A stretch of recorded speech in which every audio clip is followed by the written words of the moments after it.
Hello students, আজকে আমরা semester 3 আবার একটা ওয়ান শট কভার করতে চলেছি।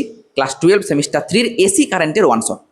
প্রথম থেকে শেষ পর্যন্ত ভিডিওটা দেখবে। আমি জানি না ভিডিওটা কতটা হবে বা কতক্ষণের হবে, কিন্তু সমস্ত কনসেপ্ট কভার করব যেগুলো তোমাদের সিলেবাসে আছে। প্লাস আমি কিছু অঙ্কও নিয়ে এসেছি তোমাদের জন্য, নিউমেরিক্যালস নিয়ে এসেছি। সেই নিউমেরিক্যালসগুলো তোমাদের সলভ করিয়ে দেবো, ঠিক যেমন আগের দুটো ওয়ান শট আমাদের এসছে। তার আগে আমি একটা ছোট্ট কথা বলতে চাই, খুব বেশি টাইম নেব না। যে যারা তড়িৎচুম্বকীয় আবেশের ওয়ান শট দেখোনি তারা অবশ্যই গিয়ে দেখে নেবে। আমি ডেসক্রিপশন বক্সে প্লে লিস্টের লিঙ্ক দিয়ে দিয়েছি, সেখানে গিয়ে প্লে লিস্টে ক্লিক করো আর আবেশের ভিডিওটা আগে দেখো, তারপর এখানে এসো, বুঝতে পারবে। নইলে একটু বুঝতে কিন্তু অসুবিধা হবে। তো দেখো, এসি কারেন্ট কি? যে কারেন্টের মান এবং অভিমুখ নির্দিষ্ট সময় অন্তর পরিবর্তন হয় তাকেই বলবো এসি কারেন্ট।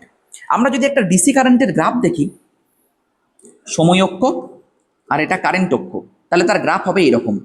কিন্তু আমরা যদি একটা এসি কারেন্টের গ্রাফ দেখি, এসি কারেন্টের গ্রাফ কিন্তু এরকম হবে না। এসি কারেন্টের গ্রাফ হবে এইটা, মনে করো আই নট, এই দিকটা মনে করো মাইনাস আই নট, আর এই দিকটা হচ্ছে টি। ওর গ্রাফ হবে এরকম। বোঝা গেল? মানে I not minus I not দিয়েছি, এটা আই দাও। আই নট মানে একদম ম্যাক্সিমাম ভ্যালু, ঠিক আছে? আই নট পর্যন্ত দিলে আমি এটা ইরেজ করে দিলাম, কমন আছি, ক্লিয়ার? তো এটা আই, তাহলে এটা মাইনাস আই, এরকম। এইটা হচ্ছে এসি কারেন্টের গ্রাফ। তার মানে একটা জিনিস দেখো, যে এসি কারেন্টের মান এবং অভিমুখ প্রত্যেক সময় কিন্তু পরিবর্তন হচ্ছে। বোঝা গেল? খুব র্যাপিড চেঞ্জ হচ্ছে, 1 সেকেন্ডে 50 বার, 1 সেকেন্ডে 100 বার, এরকম করে চেঞ্জ হচ্ছে। তার মানে এর মান এবং অভিমুখ ধ্রুবক নয়, কিন্তু ডিসি কারেন্টের মান এবং অভিমুখ ধ্রুবক। ডিসি কারেন্টকে আমরা কোত্থেকে পাই? ডিসি কারেন্টকে পাই আমরা ব্যাটারি থেকে, তড়িৎ কোষ যেটা আমরা বলি, তড়িৎ কোষ থেকে পাই, ঠিক আছে? কিন্তু আমরা এসি কারেন্টকে কোত্থেকে পাই? ডাইনামো বা জেনারেটর।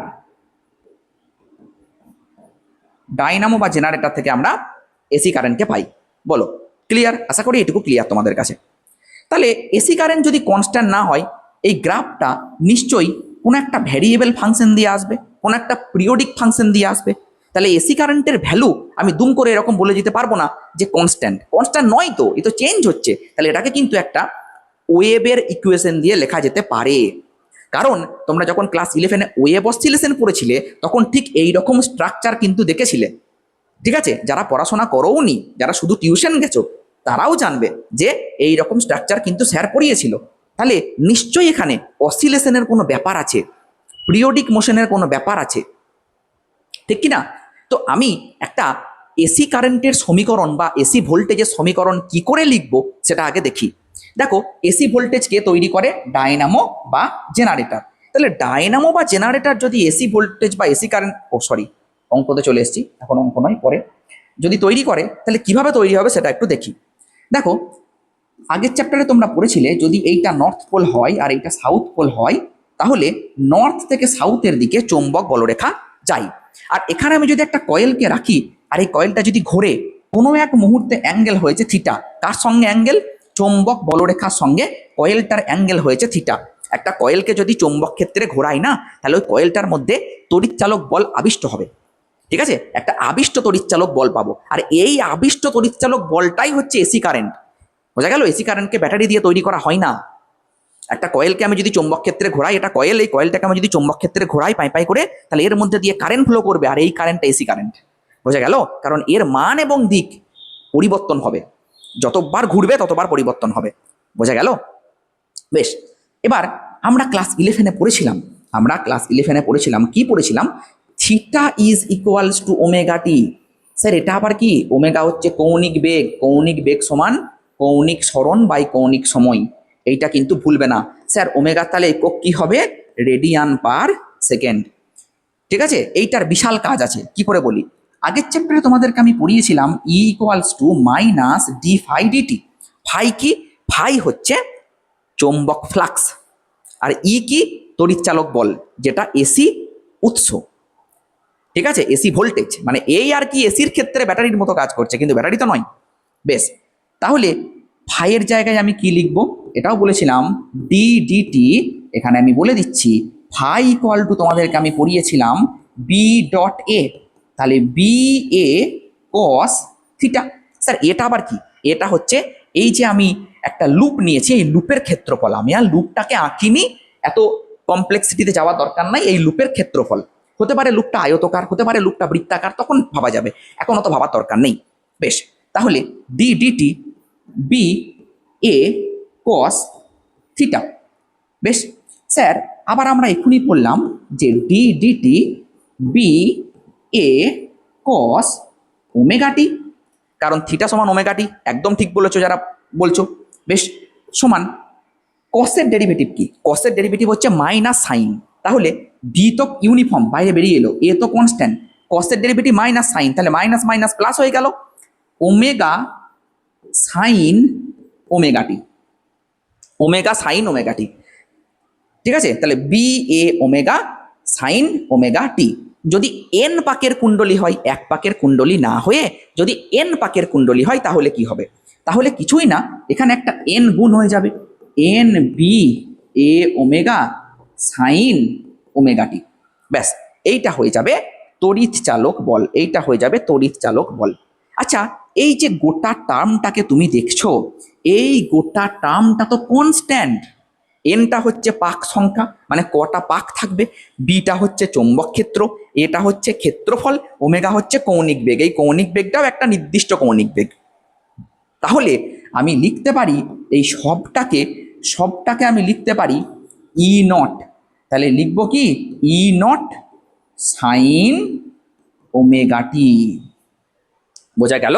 তাহলে দেখো, আমি এসি ভোল্টেজের ইকুয়েশন পেয়ে গেলাম, E equal to E naught sine omega T. এটা ভুললে হবে না, খুব ইম্পর্টেন্ট একটা ফর্মুলা, এসি ভোল্টেজের ফর্মুলা। স্যার ভি দিয়ে যদি লিখি, অবশ্যই লিখতে পারো, V not sine omega T, এইটা হচ্ছে এসি ভোল্টেজের ফর্মুলা। বলো, আশা করি ক্লিয়ার, আশা করি ক্লিয়ার এইটুকু।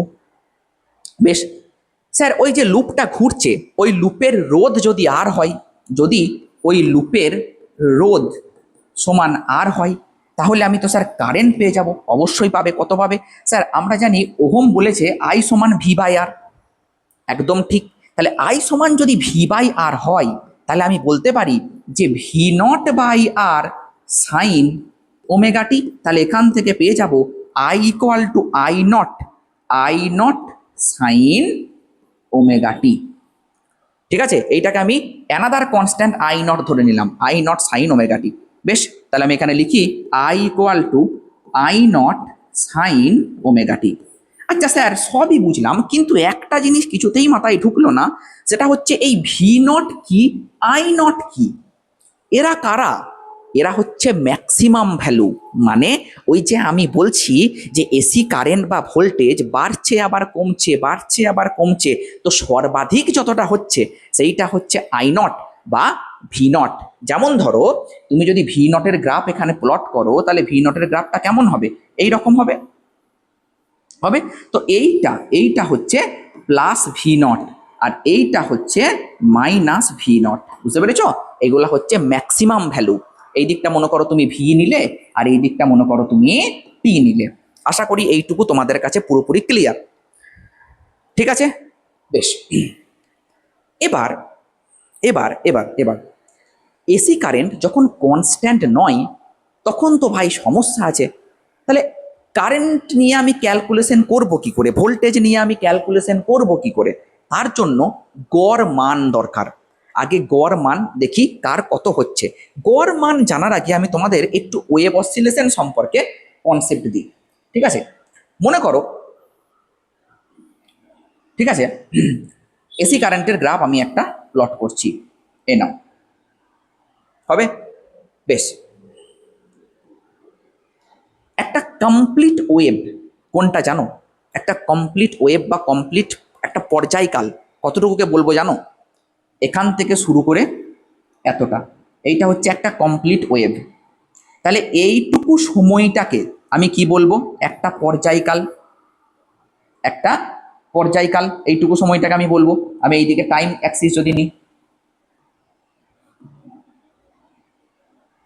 ঠিক আছে, এটা ইরেজ করে দিই, দাঁড়াও। তাহলে এইটুকু টাইমটাকে আমি কি বলবো? এইটুকু টাইমটাকে আমি বলবো একটা পর্যায়কাল। বলো, আশা করি ক্লিয়ার তোমাদের কাছে। এবার আমি দেখতে চাইবো, হ্যাঁ আরো একটা কথা বলি, এইটা যদি একটা পর্যায়কাল হয়, তাহলে এইটা কত হবে? এইটা হবে T/2, ঠিক আছে। এইটা কত হবে? এই যে এইটা T/4, এইটা T/2, এইটা হবে 3T/4, আর এইটা হবে T। এটা মনে রাখবে, T/4, T/2, 3T/4, T। ওকে, তাহলে এইটা হচ্ছে এক পর্যায়কাল। পর্যায়কাল মানে একটা কমপ্লিট ওয়েভ তৈরি হতে যে টাইম লাগে সেইটাই হচ্ছে পর্যায়কাল, ঠিক আছে। বোঝা গেল? মানে একবার ম্যাক্সিমাম হয়ে আবার ম্যাক্সিমাম হতে যে টাইমটা লাগবে সেইটাই হচ্ছে একটা পর্যায়কাল, বা একবার মিনিমাম থেকে আবার মিনিমাম হতে যে সময়টা লাগবে সেইটা হচ্ছে পর্যায়কাল। বলো, আশা করি ক্লিয়ার। বেশ, এবার দেখো, এই পর্যায়কালের সঙ্গে কম্পাঙ্কের একটা সম্পর্ক আছে, এটাও তোমরা ক্লাস 11-এ পড়েছো, এটাও মনে রাখবে। কম্পাঙ্ক n সমান 1/t, অবশ্যই মনে রাখবে, এইগুলো সব কাজে লাগবে, নোট করো। কম্পাঙ্ক n সমান 1/t। আবার ওমেগা সমান 2π/t, তার মানে আমি বলতে পারি ওমেগা সমান 2πn, এটাও মনে রাখবে। ওমেগা সমান 2π/t, তার মানে তুমি কি বলতে পারো? ওমেগা সমান 2πn, এটাও কিন্তু মনে রাখবে, ঠিক আছে। এটাও কিন্তু খুবই ইম্পর্টেন্ট। এটা হচ্ছে গিয়ে কৌণিক বেগ, কৌণিক বেগের সঙ্গে কৌণিক বেগের সঙ্গে কম্পাঙ্কের সম্পর্ক, বা অনেক জায়গায় এটাকে কৌণিক কম্পাঙ্কও বলে, কৌণিক কম্পাঙ্কের সঙ্গে কম্পাঙ্কের রিলেশন, এটাও মনে রাখবে, ঠিক আছে। বেশ, এবার আমি দেখব যে একটা কমপ্লিট পর্যায়কালে, এই যে একটা কমপ্লিট পর্যায়কালে, হ্যাঁ, বা একটা কমপ্লিট সাইকেল, এইটাকে বলবো কমপ্লিট সাইকেল। একটা কমপ্লিট সাইকেলে, হ্যাঁ, গড় বিভব কত হচ্ছে, বা মানে গড় তড়িৎচালক বল কত হচ্ছে, বা গড় কারেন্ট কত হচ্ছে, সেটা একবার দেখি। বেশ, চলো দেখা যাক গড় মান। তাহলে ভি এর গড় মান, ঠিক আছে, ব্র্যাকেটে লিখছি কি, কমপ্লিট সাইকেল, ঠিক আছে। কি হবে দেখো, গড় বের করার সময় তুমি জেনারেলি কি করো? আগে যোগ করো, দিয়ে যতগুলো মেম্বার আছে, আমি কথাই বলছি, মনে করো 100টা পেন আছে তোমাদের মধ্যে, তোমরা 20 জন বন্ধু আছো, তাহলে গড়ে কটা করে পেন পাবে? তুমি কি বলবে? স্যার 100/20, তাহলে গড়ে আমরা স্যার 5টা করে পেন পাবো। তার মানে নাম্বার অফ মেম্বার, কতজন মেম্বার আছো সেইটা দিয়ে ডিভাইড করে দিলে। তেমনি এখানেও এইরকমই হবে, একটু কনসেপ্টটা জাস্ট একটুখানি আলাদা হবে। দেখো, যোগ মানে তো ইন্টিগ্রেশন, তাহলে তুমি ইন্টিগ্রেশন করে দিলে V0 sign omega T DT, এটা যোগ হয়ে গেল। তারপরে ভাগ করতে হবে, ভাগ মানে 1/t করে দিলাম, কারণ টি হচ্ছে পর্যায়কাল। তাহলে আমি কি পেয়ে গেলাম? এইটা পেয়ে যাবো V average over a complete cycle. কি হচ্ছে দেখো, ভালো করে বুঝবে, অ্যাভারেজ বের করার নিয়মই হচ্ছে এইটা।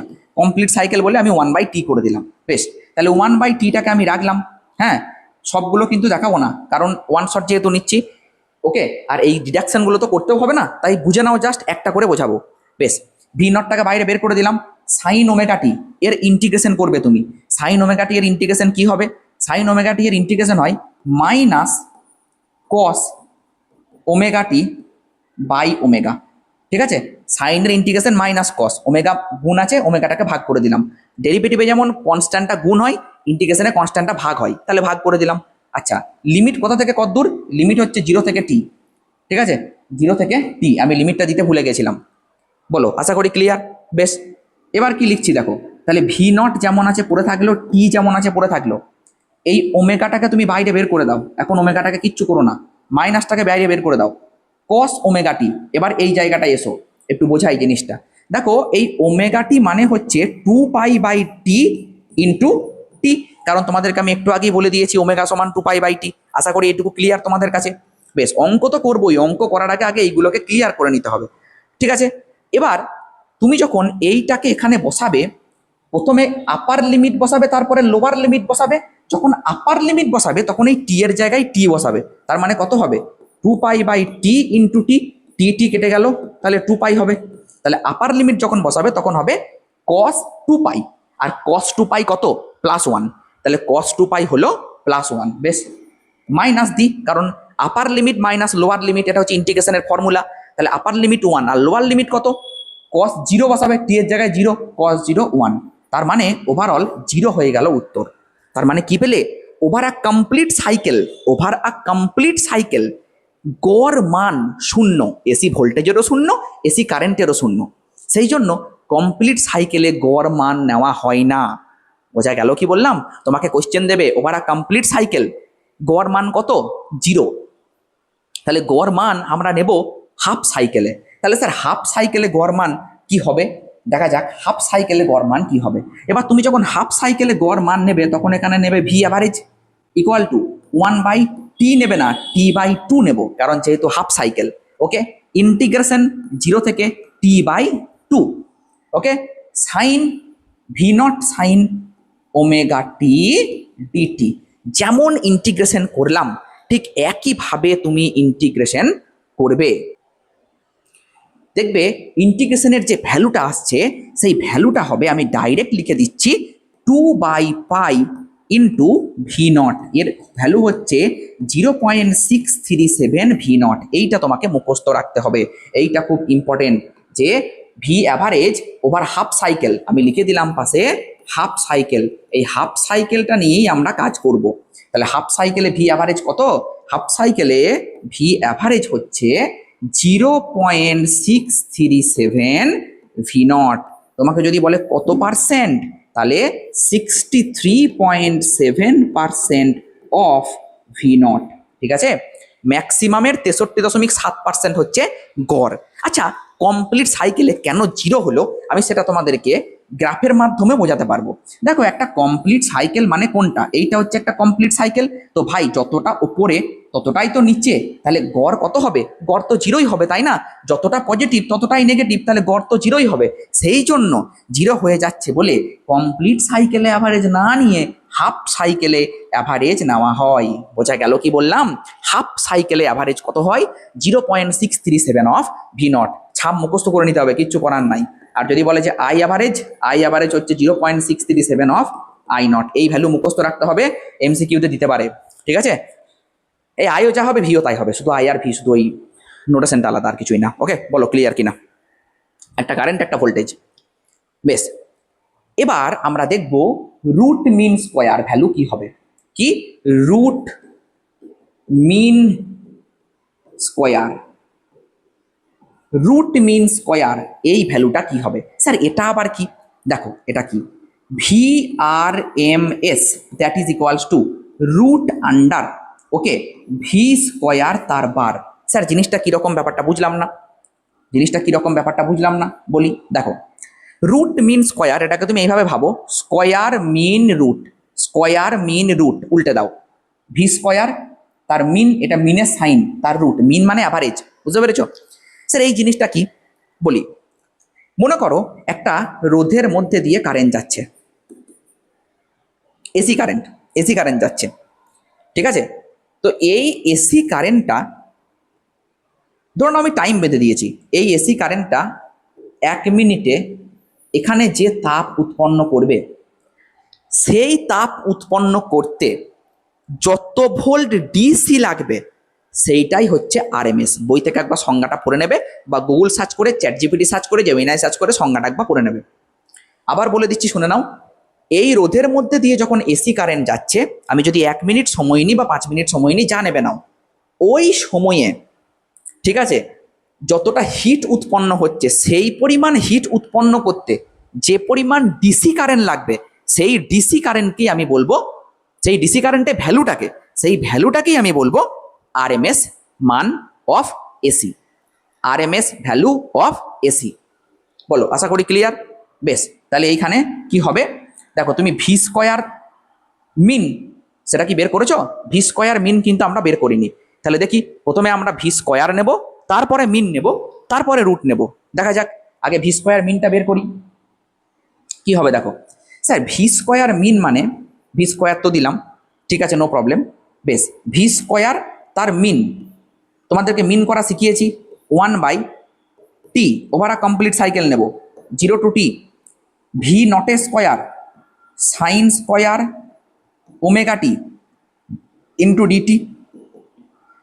দরকার নাই ইন্টিগ্রেশনটা করার, কারণ তোমাদের তো ডিডাকশন কিছু আসবে না, শুধু এইটা মনে রাখবে যে এইটা হয় V not A square by 2, এটা শুধু মনে রাখবে, দরকার নেই, এটা সলভ করার দরকার নেই, এটা হয় V not A square by 2। এবার এইটাকে নিয়ে গিয়ে আমি যখন এখানে বসাবো, যেগুলো দরকার সেগুলো আমি ঠিক সলভ করিয়ে দিচ্ছি। হ্যাঁ, এইটাকে নিয়ে গিয়ে আমি যখন এটাকে বসাবো এইখানে, তাহলে কত হবে V not square by two. তাহলে ভি নটটা বাইরে বেরিয়ে এলো, তাহলে V not by root two. বলো, আশা করি clear. V not by root two, এইটা হচ্ছে ভি আর এম এস এর ভ্যালু। এবার এইটাকে যদি তুমি ক্যালকুলেটারে দেখো, দেখবে হবে 0.707 ভি নট, তার মানে 70.7% অফ ভি নট। তাহলে এইটা হয়ে গেল আর এম এস ভোল্টেজের মান, ঠিক আছে, 70.7% অফ ভি নট। তাহলে আমি কি পেলাম, আমি পেয়ে গেলাম V R M S equal to 0.707 of V naught and IRMS equal to 0.707 of I naught। অবশ্যই মনে রাখবে, বিশাল ইম্পর্টেন্ট। কত অঙ্ক যে এইটা দিয়ে দেওয়া যায় ধারণা নাই, ঠিক আছে, অবশ্যই অবশ্যই ভালো করে মনে রাখবে। দেখো, আশা করি ক্লিয়ার, আশা করি তোমাদের কাছে পুরো ব্যাপারটা ক্লিয়ার। বেশ, এবার বলি, মনে করো কোনো একটা রেজিস্ট্যান্সের মধ্যে দিয়ে আমি লিখবো এবার পাওয়ার, মানে পাওয়ার কতটা খরচা করছে সেইটা আমরা দেখবো। অ্যাভারেজ পাওয়ার, শুধু পাওয়ার নয়, অ্যাভারেজ পাওয়ার, পি অ্যাভারেজ। দেখো অ্যাভারেজ পাওয়ার কতটা খরচা করছে তোমাকে শিখিয়ে দিয়েছি যে অ্যাভারেজ তুমি কি করে বের করবে। তুমি তো এটা জানো। আগে যদি তোমাকে আমি শুধু বলতাম যে তুমি পি অ্যাভারেজ বের করো, তাহলে তুমি কি লিখতে? পি অ্যাভারেজ বের করার সময় তুমি লিখতে, প্রথমে আগে পি লিখতে, পি এর জায়গায় কি লিখতে? পি এর জায়গায় লিখতে যে I V, I into V, ঠিক আছে, পি এর জায়গায় লিখতাম আই ইন্টু ভি। এবার আমি ধরছি V equal to V not sine omega T and I equal to I naught sine omega T minus theta. Sir এটা তো আর বুঝলাম না, থিটাটা কি?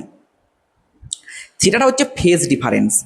ফেজ ডিফারেন্সের বাংলা হচ্ছে দশা পার্থক্য, ঠিক আছে। তার মানে যদি এইটা না থাকতো, থিটা যদি না থাকতো, শুধু যদি ওমেগা টি থাকতো, তাহলে আমি এটা বলতাম যে কারেন্ট যখন ম্যাক্সিমাম, ভোল্টেজও তখন ম্যাক্সিমাম, মানে কারেন্ট আর ভোল্টেজের গ্রাফটা ঠিক এইরকম হতো। এইটা কারেন্টের গ্রাফ, এইটা হতো ভোল্টেজের গ্রাফ, এটা হচ্ছে ভোল্টেজের গ্রাফ, এরকম হতো। মানে কারেন্ট আর ভোল্টেজের গ্রাফটা একই রকম হতো। কারেন্ট যখন ম্যাক্সিমাম, ভোল্টেজ তখন ম্যাক্সিমাম, কারেন্ট যখন মিনিমাম, ভোল্টেজ তখন মিনিমাম। কিন্তু একটা ফেজ ডিফারেন্স থেকে যাওয়া মানে হচ্ছে কারেন্ট যখন ম্যাক্সিমাম, ভোল্টেজ তখন ম্যাক্সিমাম নয়, কারেন্ট যখন মিনিমাম, ভোল্টেজ তখন মিনিমাম নয়, একটা ফেজ খেয়ে বসে আছে, বোঝা গেল? সেই ফেজটাই হচ্ছে থিটা। তো ইন জেনারেল আমাকে ধরে নিতেই হবে যে ফেজ ডিফারেন্স আছে। ফেজ ডিফারেন্স না থাকাটা একটা আইডিয়াল কেস, আর থাকাটা হচ্ছে জেনারেল কেস, বোঝা গেল? ব্যাস, ক্লিয়ার। তাহলে এইটা যদি হয়, তাহলে তুমি এখানে কি বসাবে? এখানে বসাবে যে V not sine omega T, okay, I naught sine omega T plus theta, omega T minus theta, sorry, omega T minus theta, okay, এইটা তুমি বসাবে, ঠিক আছে। গুণ টুন করবে, এইটা এ মাইনাস বি ফর্মুলা ভাঙবে, সব কিছু করে লাস্টে যেটা আসবে, যখন তুমি পি অ্যাভারেজ বের করবে, তোমাকে তো পি অ্যাভারেজ বের করতে বলেছে, তাই না? তুমি যখন পি অ্যাভারেজ বের করবে তখন কি আসবে শুধু সেইটা জেনে নাও, বাকি জানতে হবে না, ঠিক আছে। পি অ্যাভারেজ যেটা আসবে সেইটা হবে half I naught V naught cos theta. এইটুকু তোমাকে মনে রাখতে হবে, half I naught V naught cos theta, half I naught V naught cos theta. তাহলে এইটাকে আমি তো এইভাবেও লিখতে পারি, I not by root two গণিত V not by root two গণিত কস থিটা, এটাও আমি লিখতে পারি। আশা করি তোমাদের কাছে পুরো ব্যাপারটা ক্লিয়ার।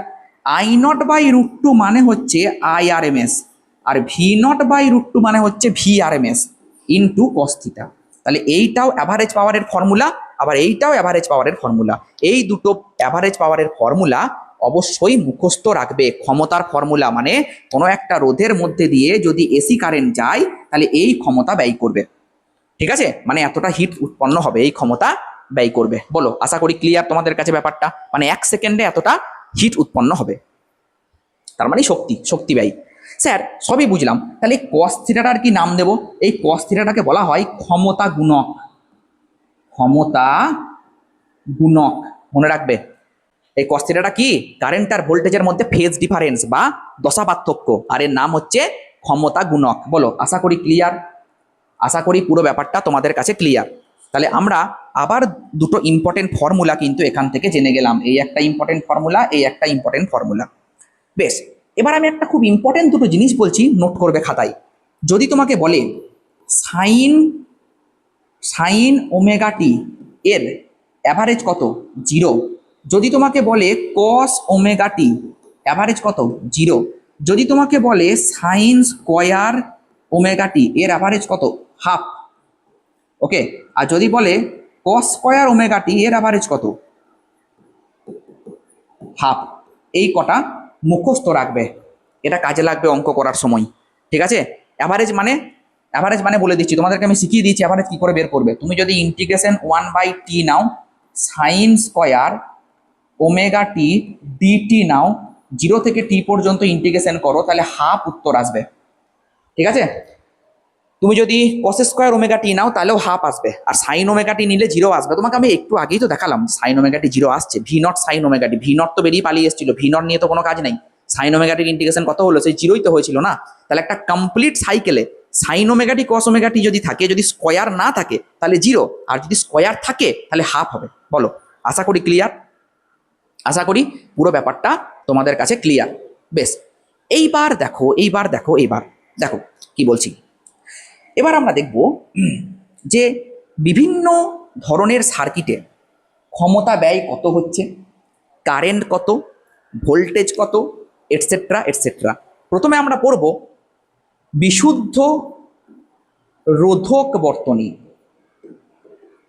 বিশুদ্ধ রোধক বর্তনী কথাটা শুনেই বুঝে গেছো যেখানে শুধুমাত্র একটা রোধ আছে, কেমন, এই এই বিশুদ্ধ রোধক বর্তনী। এইটা কি, V not sine omega T, ঠিক আছে। এর মধ্যে দিয়ে কারেন্ট যাচ্ছে, কি কারেন্ট যাচ্ছে বাবা, এসি কারেন্ট যাচ্ছে, ঠিক আছে, এসি কারেন্ট যাচ্ছে।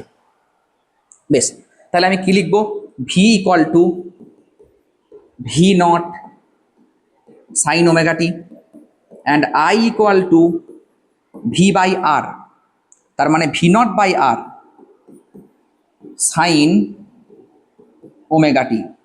ভি নট বাই আর মানে হচ্ছে I naught sine omega T. তাহলে এইটা ভি আর এইটা আই। ভি আর আই এর মধ্যে কোনো পার্থক্য দেখছো, কোনো থিটা আলফা কিছু আছে, কিচ্ছু নাই। তাহলে এখানে কোনো ফেজ ডিফারেন্সও নাই। তাহলে বিশুদ্ধ রোধকের মধ্যে দিয়ে যখন এসি কারেন্ট যায়, ফেজ ডিফারেন্স 0, তার মানে থিটা ইকুয়াল টু 0, বোঝা গেল। আর থিটা যদি 0 হয় তাহলে পাওয়ার কত খরচা হবে, পাওয়ারের ফর্মুলা আমরা পড়েছিলাম half I naught V naught cos theta, তাহলে কস 0 তো বাই 1, তাহলে কি হবে হাফ আই নট, আর ভি নটের জায়গায় লিখে দাও আই নট ইন্টু আর, তাহলে হয়ে গেল দেখো হাফ আই নটের স্কোয়ার আর। এইটা হলো কি ব্যয়িত ক্ষমতা। তাহলে তোমাকে যদি বলে যে বিশুদ্ধ রোধকযুক্ত বর্তনীতে ফেজ ডিফারেন্স বা দশা পার্থক্য কত, 0, কোনো ফেজ ডিফারেন্স থাকে না। বলো, আশা করি ক্লিয়ার পুরো জিনিসটা, পুরো ক্লিয়ার। বেশ, এইবার আমরা পড়ব যে বিশুদ্ধ আবেশযুক্ত বর্তনী। ওকে, এবার আমরা পড়ব পিওরলি ইন্ডাকটিভ সার্কিট বা বিশুদ্ধ আবেশযুক্ত বর্তনী। পিওর ইন্ডাকটিভ সার্কিট জিনিসটা কি একটু বোঝা যাক। একটা সলিনয়েডের মতো, মানে সলিনয়েডই আর কি, এটা ইন্ডাক্টর, এর অ্যাক্রসে আমি একটা এসি সোর্স লাগিয়ে দিলাম, ব্যাস, এর মধ্যে দিয়ে কারেন্ট যাচ্ছে আই কারেন্ট, আর এইখানে নিয়েছি V equal to V not sine omega T, এটা উৎস, এর সাবেশাঙ্ক এল, সাবেশাঙ্ক আমি আগের চ্যাপ্টারে তোমাদেরকে পড়িয়েছিলাম। আচ্ছা, যখন কোনো সলিনয়েডের মধ্যে দিয়ে কারেন্ট যায় তখন চৌম্বক ক্ষেত্র উৎপন্ন হয়, এটা আমরা জানি। তাহলে B equal to mu not N I, ঠিক আছে। এবার এসি কারেন্ট মানে কারেন্টের মান এবং অভিমুখ পরিবর্তন হচ্ছে, আর মান এবং অভিমুখ পরিবর্তন হবার জন্য এর ভেতরে কিন্তু একটা তড়িৎচালক বল আবিষ্ট হচ্ছে, কিন্তু ওই তড়িৎচালক বল আবার আসলটাকে বাধা দেবে। তার মানে এই তড়িৎচালক বল যদি এই দিকে কারেন্ট পাঠায়, এর ভেতরে যে তড়িৎচালক বলটা তৈরি হচ্ছে আবেশের কারণে, সে কিন্তু আবার একে বাধা দেবে। তাহলে নেট তড়িৎচালক বল কত হবে, নিট তড়িৎচালক বল হবে V not sine omega T minus L DI DT, এইটা হচ্ছে আবিষ্ট তড়িৎচালক বল। Equal to zero. কেন জিরো? কারণ আমরা পড়েছিলাম ওহম বলছে V equal to I R, এখানে তো কোনো রোধ নেই, তাহলে রোধ যদি না হয় তাহলে আই আরও জিরো, তাহলে এইটা হচ্ছে ইকুয়েশন। নেট তড়িৎ চালক বলে। এবার তুমি এইদিকে এল ডিআই ডিটি রাখো, আর এইদিকে তুমি V not sine omega T দিয়ে দাও। বেশ, এরপরে কি হবে না DI equal to V not by L sine omega T DT. আশা করি কোনো অসুবিধা নাই। এইদিকে ইন্টিগ্রেশন চাপাও, এইদিকে ইন্টিগ্রেশন চাপাও, কি হবে দেখো, ডিআই এর ইন্টিগ্রেশন করলে তুমি পাবে শুধু আই, আর এইদিকে এটা হবে V not by omega L cos omega T, একটা মাইনাস, সাইনের ইন্টিগ্রেশন মাইনাস কস হয়, আর কনস্ট্যান্টটা নিচে ভাগ হয়ে যায়, প্লাস কে। এই কেটা একটা কনস্ট্যান্ট, কিন্তু এই কনস্ট্যান্টের মধ্যে টাইম থাকবে না। কেন টাইম থাকবে না? এটা একটা নিয়ম ইন্টিগ্রেশনের। ইন্টিগ্রেশন যে কনস্ট্যান্টটা আছে সেটা ভ্যারিয়েবলের উপর ডিপেন্ড করে না, এখানে ভ্যারিয়েবল কোনটা? টাইমটা। তাহলে এর মধ্যে টাইম থাকবে না, আর টাইম যদি না থাকে তাহলে এর ভ্যালু জিরো হবে। কেন বলো তো? কারণ এসি কারেন্টের ইকুয়েশনে টাইম ইন্ডিপেন্ডেন্ট কোনো টার্ম থাকতে পারে না। তাহলে মুদ্রা কথা তুমি এটা বুঝে গেলে যে কে এর ভ্যালু হবে জিরো, মানে কে থাকবে না। তাহলে আমি আই ইকুয়াল টু কি পেলাম? আমি আই ইকুয়াল টু পেয়ে গেলাম যে minus V not by omega L cos omega T. আচ্ছা, এইটাকে আমি তো এইভাবেও লিখতে পারি যে V not by omega L cos omega T না লিখে sine omega T minus pi by two. কারণ সাইন ওমেগা টি মাইনাস 90, তার মানে মাইনাস কস 90, ঠিক আছে, sorry minus cos omega T. Okay, এটা তো তোমরা সবাই জানো। সাইন সাইন 90 মাইনাস থিটা মানে কি? Cos theta. এবার যদি এটা উল্টে দিই, এটা যদি উল্টে দিই তার মানে কি? থিটা মাইনাস 90, তার মানে মাইনাস কস থিটা চলে এলো। ব্যাস, ঠিক আছে, এটাই আমি সাজালাম, আর কিছুই না। কি করেছি এটা? আমি এটা কিছুই না, সাইন 90 মাইনাস থিটা করেছি। এবার আমি আগে থিটাটাকে লিখেছি, পরে 90টাকে লিখেছি, কারণ এখানে মাইনাস আছে বলে, তাহলে মাইনাসটাকে আমি খাইয়ে দিয়েছি, আর কিছু করিনি। ব্যাস, ইজি। তার মানে তুমি কি পেলে? তুমি ভি লিখেছিলে কি? ভি লিখেছিলে V not sine omega T. আর তুমি আই কি লিখেছিলে? আই লিখলে তুমি I naught sine omega T minus theta. Theta মানে এখানে পাই বাই টু। ব্যাস, তুমি ভি এর ইকুয়েশনও পেয়ে গেলে, আই এর ইকুয়েশনও পেয়ে গেলে। তাহলে এখানে তুমি একটা জিনিস দেখলে যে স্যার এখানে কিন্তু ভি আর আই একই দশাতে নেই, এখন একটা দশা পার্থক্য তৈরি হয়ে গিয়েছে। দেখো, আশা করি ক্লিয়ার। তাহলে এখন কিন্তু আমরা একটা দশা পার্থক্য পেয়ে গিয়েছি। তাহলে দশা পার্থক্যটা কত? তার দশা পার্থক্যটা হয়ে গেল থিটা সমান পাই বাই টু বা 90 ডিগ্রি।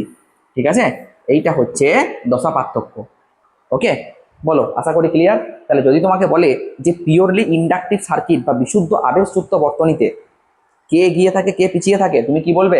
স্যার ভোল্টেজ এগিয়ে থাকে, কারেন্ট পিছিয়ে থাকে। কারণ কারেন্ট 90 ডিগ্রি ফেজ খেয়ে বসে আছে, 90 ডিগ্রি ফেজে কারেন্ট পিছিয়ে আছে। ঠিক আছে, দেখো, তাহলে তোমাকে যদি বলি যে কস থিটা কত, তুমি কি বলবে?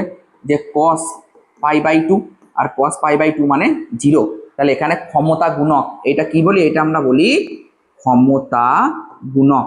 তাহলে এক্ষেত্রে ক্ষমতা গুণক হচ্ছে শূন্য। কোন ক্ষেত্রে ক্ষমতা গুণক শূন্য? বিশুদ্ধ আবেশযুক্ত বর্তনীতে ক্ষমতা গুণক শূন্য। কারণ আমি আগেই বলেছিলাম কস থিটাটাকে আমরা বলি ক্ষমতা গুণক। তাহলে ক্ষমতা গুণক আমি কস পাই বাই টু বসিয়ে দিলাম, তাহলে জিরো পেয়ে গেলাম। বোঝা গেল? এবার যদি তোমাকে বলে তাহলে এখানে কত ক্ষমতা ব্যয় হয়, এখানে ক্ষমতা ব্যয় হবে জিরো, কারণ কস 90 তো জিরো। আর ফর্মুলা কি ছিল মনে করে দেখো? ফর্মুলা ছিল half I naught V naught cos theta, এইটা হচ্ছে ক্ষমতার ফর্মুলা। তাহলে কস থিটা তো কস 90 জিরো, তাহলে জিরো।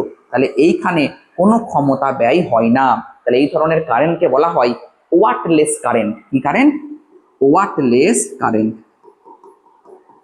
ওয়াটলেস কারেন্ট, কারণ কোনো ওয়াট এখানে ব্যয় হয় না। ঠিক আছে, খুব ভালো করে মনে রাখবে, এখানে কি এগিয়ে থাকে? ভোল্টেজ এগিয়ে থাকে আর কারেন্ট পিছিয়ে থাকে। বোঝা গেল? ভোল্টেজ এগিয়ে কারেন্ট পিছিয়ে। বেশ ভালো কথা। বেশ, এবার আমরা চলে যাব নেক্সটে কি পড়বো না pure capacitive circuit. Capacitive circuit মানে এবার শুধুমাত্র ক্যাপাসিটার থাকবে। দেখা যাক সেখানে কি হবে। পিওর ক্যাপাসিটার যদি থাকে তাহলে সার্কিটটা দেখতে কেমন হবে একটু দেখি। সার্কিটটা দেখতে হবে এরকম, এই তো, ঠিক আছে। এইটা হচ্ছে pure capacitive circuit. V equal two কি নেব, V naught sine omega T, আর এইটা তো সি। বলো, আশা করি ক্লিয়ার। এবার দেখো, এই ক্যাপাসিটরের অ্যাক্রসও কিন্তু একটা বিভব পার্থক্য সৃষ্টি হয়, কারণ আমরা পড়েছিলাম যে কিউ ইকুয়াল টু সিভি। এইখান থেকে কি বলবো, V equal to Q by C, ঠিক আছে, এটা আমরা জানি। তাহলে এই যে বিভব পার্থক্যটা, এ কিন্তু মেনটাকে বাধা দেবে। এটাকে তুমি ভি ড্যাশ নাও, ভি ড্যাশ নাও, মেনটাকে বাধা দেবে। তাহলে নিট কত, নিট হবে ভি মাইনাস ভি ড্যাশ, তার মানে Q by C equal to zero, কারণ এখানে কোনো রোধ নাই, ঠিক আগের মতোই করলাম, ঠিক আছে। এইটা মাইনাস এর এক ক্রসে যেটা হয়েছে সেইটা জিরো, কেন, কারণ এখানে কোনো রোধ নাই, V equal to I R, তাহলে আর যদি জিরো হয় তাহলে তো ভিও জিরো হবে, নেট ভি জিরো। বেশ, এবার দেখো কি করছি আমি, ভি এর জায়গায় লিখছি না V naught sine omega T. বেশ, খুব ভালো কথা। আর এখানে আচ্ছা, একটা কথা আমি এখানে মিস করে গেছি। আচ্ছা, ক্যাপাসিটারটা বলে দেবো না এখানটা দিয়ে, আচ্ছা একটু পরে বলছি, চলো। দেখো, এই কিউবের জায়গায় তুমি কি লিখবে বলো তো, এই যে কিউ বাই সি আছে, তো যেহেতু কিউ বাই সি আছে, তাহলে তুমি এখানে এক কাজ করো, V not sine omega T minus Q by C equal to zero, এটা আমি একবার লিখে নিলাম। এবার আমি এইদিকে কিউ বাই সিটাকে রাখছি, আর ওইদিকে ভি নট সাইন ওমেগা টিটাকে নিয়ে চলে গেলাম। এবার ডেরিভেটিভ চাপিয়ে দাও, তাহলে one by C D Q DT, এই দিকটাকে ডিডিটি ডেরিভেটিভ করলাম, ঠিক আছে। আর এইটা V not sine omega T এর ডেরিভেটিভ করলে তুমি পেয়ে যাবে ওমেগা কস ওমেগা টি, দুই দিকে আমি ডেরিভেটিভ করে দিলাম, ঠিক আছে। বেশ ভালো কথা। ডিকিউ ডিটি মানেই তো আবার আই, কারেন্ট, ঠিক। তাহলে one by C into I equal to V naught omega cos omega T. বেশ, তাহলে ফাইনালি কি পেলাম, ফাইনালি যেটা পেলাম, I equal to V naught omega C cos omega T. আমি এটাকে আরো ভালো করে লিখতে পারি, V not by one by omega C cos omega T. দেখো তো হবে কিনা, V not by one by omega C, এই ওমেগা সিটাকে আমি নিচে নামিয়ে দিয়েছি ওয়ান বাই ওমেগা সি করে, সেই একই তো ব্যাপার, আলাদা তো আমি কিছু লিখিনি। তার মানে উপরে গেলে সেই মাল্টিপ্লাই হয়ে যাবে। কেন লিখলাম জানো, তার কারণটা দেখো। দেখো, ভি বাই আর, তার মানেই তো আই, ভি বাই আর মানেই তো আই, তার না, তাই না? তাহলে এটা রোধের মতো কাজ করছে। তাহলে আমি কি বলতে পারি, এটাকে বলতে পারি V not by one by omega C কে বলতে পারি আই নট। তাহলে কি পেয়ে গেলাম, I not cos omega T, I not cos omega T. তাহলে কি এটাই উত্তর? ঠিক আছে। একে আমি দেখো আরো কি করব, সাইনে নিয়ে আসবো, যাতে আমি কম্পেয়ার করতে পারি যে ফেজ ডিফারেন্স কতটা আছে। চলো দেখা যাক, এটাকে আমি আরো কম্পেয়ার করব যে ফেজ ডিফারেন্স কতটা আছে। দেখো, তাহলে তুমি আই কত পেলে, আই পেয়ে গেলে I not cos omega T. আচ্ছা, আমি তো এটাকে এরকম করেও লিখতে পারি, sine omega T plus pi by two, তার মানে কস ওমেগা টি, ঠিক আছে। আর ভি কত পেয়েছিলে, ভিটাকে একটু মনে করিয়ে দিই, ভুলে গেছো, ভি হচ্ছে গিয়ে V naught sine omega T, V সব জায়গাতেই ভি নট সাইন ওমেগা টি। এবার একটা জিনিস লক্ষ্য করো, এক্ষেত্রে কিন্তু কারেন্ট এগিয়ে থাকলো, ভোল্টেজ পিছিয়ে থাকলো। যখন তুমি আগে পড়েছিলে, যখন এল এর ক্ষেত্রে পড়েছিলে, আবেশকের ক্ষেত্রে পড়েছিলে, তখন কিন্তু কারেন্ট পিছিয়ে ছিল, ভোল্টেজ এগিয়ে ছিল। এই ক্ষেত্রে দেখো, কারেন্ট এগিয়ে ভোল্টেজ পিছিয়ে, কারেন্ট এগিয়ে ভোল্টেজ পিছিয়ে, এটা খাতায় লিখে রাখবে। বিশুদ্ধ ধারকযুক্ত বর্তনীতে কারেন্ট এগিয়ে থাকে, ভোল্টেজ পিছিয়ে থাকে, কত দশাকোণে, theta equal to pi by two দশাকোণে। এখানে দশাকোণ পাই বাই টু, ওখানেও দশাকোণ পাই বাই টু। শুধুমাত্র বিশুদ্ধ রোধক বর্তনীতে কোনো দশা পার্থক্য থাকে না। ওকে, বলো, আশা করি ক্লিয়ার। এইবার আমি যেটা বলতে চাইছিলাম সেটা বলি। তুমি বললে যে স্যার এই V not by one by omega C equal to I not, তার মানে ওয়ান বাই ওমেগা সিটাকে তুমি কি হিসাবে ট্রিট করছো, এটা তুমি রোধের মতো দেখছো। এইটাকে আমি নাম দেবো এক্স সাফিক্সে C, that is equals to one by omega C. এইটাকে কি বলে জানো, এটাকে বলে ক্যাপাসিটিভ রিয়াক্ট্যান্স, ক্যাপাসিটিভ রিয়াক্ট্যান্স। বলো, বোঝা গেল? তার মানে ক্যাপাসিটার যে রোধটা তৈরি করে, অ্যাকচুয়ালি রোধ নয় কিন্তু, এই রিয়াক্ট্যান্স আর রেজিস্ট্যান্স এদের মধ্যে পার্থক্য কি, রেজিস্ট্যান্স তাপ উৎপন্ন করে আর রিয়াক্ট্যান্স কোনো তাপ উৎপন্ন করে না, মানে কোনো শক্তি খরচা করে না, কিন্তু কারেন্টকে বাধা দেয়। বোঝা গেল জিনিসটার মধ্যে পার্থক্য? আমি আরো ভালো করে বুঝিয়ে দেবো, জাস্ট একটু ওয়েট করো। ঠিক আছে, এটাকে বলা হয় কি? Capacitive reactance. এবার আমরা যখন এল এর কেসটা পড়েছিলাম, আমি আরেকটু নিচেই যাব, এল এর কেসটা, এই যে ওয়াটলেস কারেন্ট বলেছিলাম, এখানেও দেখো আমি একটা অ্যাপ্রক্সিমেশন বলছি, মানে একটা নোটেশন লিখেছিলাম, এই যে এই জায়গাটাই V not by omega L. এই ভি নট বাই ওমেগা এলটা কিন্তু আমি লিখেছিলাম আই নট। তার মানে তুমি এখানেও কি বলতে পারো যে তুমি এই ওমেগা এলটাকে রেজিস্ট্যান্সের মতো ট্রিট করেছো। ঠিক ওহমের সূত্র যেমন বলছে আই সমান ভি বাই আর, এই আই সমান ভি বাই আর এর যেমন বলছে, তেমনি এইটাকেও তুমি কি ধরে নিচ্ছ? ঠিক ওই রেজিস্ট্যান্সের মতো ধরে নিচ্ছ। তবে তুমি V not by omega L equal to I not লিখতে পারলে। তুমি কি লিখছো? যে I not equal to V not by omega L. তার মানে ওমেগা এলটা কার মতো বিহেভ করছে? রেজিস্ট্যান্সের মতো বিহেভ করছে। কিন্তু আমরা রেজিস্ট্যান্স বলবো না, একে বলবো রিয়াক্ট্যান্স। কি রিয়াক্ট্যান্স? এক্স এল নাম দেবো, x L equal to omega এল। একে বলবো ইন্ডাকটিভ রিয়াক্ট্যান্স, ইন্ডাকটিভ রিয়াক্ট্যান্স। ঠিক আছে, ওমেগা এল মনে রাখবে। তাহলে X L equal to omega L and X C is equal to 1 by omega C. ঠিক আছে, তাহলে দুটোই আমরা পেলাম। এবার আমি একটুখানি মনে করিয়ে দিই, চলো। এবার আমরা চলে যাব নেক্সট পেজে। নেক্সট পেজে কি বলছে দেখো। তাহলে আমরা কি কি পড়লাম একটু বোঝা যাক, কি কি পড়লাম আমরা একটু বোঝা যাক। দেখো কি কি পড়লাম, পরপর নোট করবে যেগুলো বললাম। যে পিওরলি রেজিস্টিভ সার্কিটে থিটা সমান 0 ডিগ্রি, তার মানে এখানে কোনো দশা পার্থক্য থাকে না। পিওরলি ইন্ডাকটিভ সার্কিটে থিটা সমান পাই বাই 2। কে লিড করে মানে এগিয়ে থাকে, কে লিড করে? ভোল্টেজ। আর ল্যাগ করে কে? ল্যাগ করে কারেন্ট। কোন সার্কিটের কথা বলছি আমি কোন সার্কিটের কথা বলছি? ইন্ডাকটিভ সার্কিট, তার মানে আবেশযুক্ত বর্তনী। এবার ধারকযুক্ত বর্তনীর কথা বলো, সেখানেও থিটা সমান পাই বাই 2, কিন্তু একটু বিপরীত। লিড করে কে? লিড করে কারেন্ট। আর ল্যাগ করে কে? ল্যাগ করে ভোল্টেজ, মানে কারেন্ট এগিয়ে থাকে, ভোল্টেজ পিছিয়ে থাকে। আর যদি বলো যে এইরকম বর্তনী, এই যে এরকম বর্তনী, তাহলে ভোল্টেজ এগিয়ে থাকে, কারেন্ট পিছিয়ে থাকে। আর যদি ক্যাপাসিটার থাকে তাহলে এই কেসটা কি না, কারেন্ট এগিয়ে ভোল্টেজ পিছিয়ে, মনে রাখবে। আর সব জায়গায় কিন্তু দশা পার্থক্যটা কত হলো? এই দুটো কেসেই দশা পার্থক্য হচ্ছে পাই বাই 2। তাই দুটো কেসেই আমরা ওয়াটলেস কারেন্ট পাই। কি কারেন্ট পাই? Wattles current. তার মানে এখানে কোনো বিদ্যুৎ খরচা, মানে বিদ্যুৎ খরচা বলছি, কোনো তাপ শক্তি খরচা হয় না, কোনো শক্তি খরচ হয় না, কোনো তাপ উৎপাদন হয় না। কারণ যেহেতু এখানে কোনো রেজিস্ট্যান্স নেই, তাপ উৎপাদন কে করে? রেজিস্ট্যান্স করে। বলো, আশা করি ক্লিয়ার তোমাদের কাছে পুরো ব্যাপারটা। আরো দুটো জিনিস আমরা পড়লাম, কি পড়লাম না, inductive reactance x L equal to omega এল।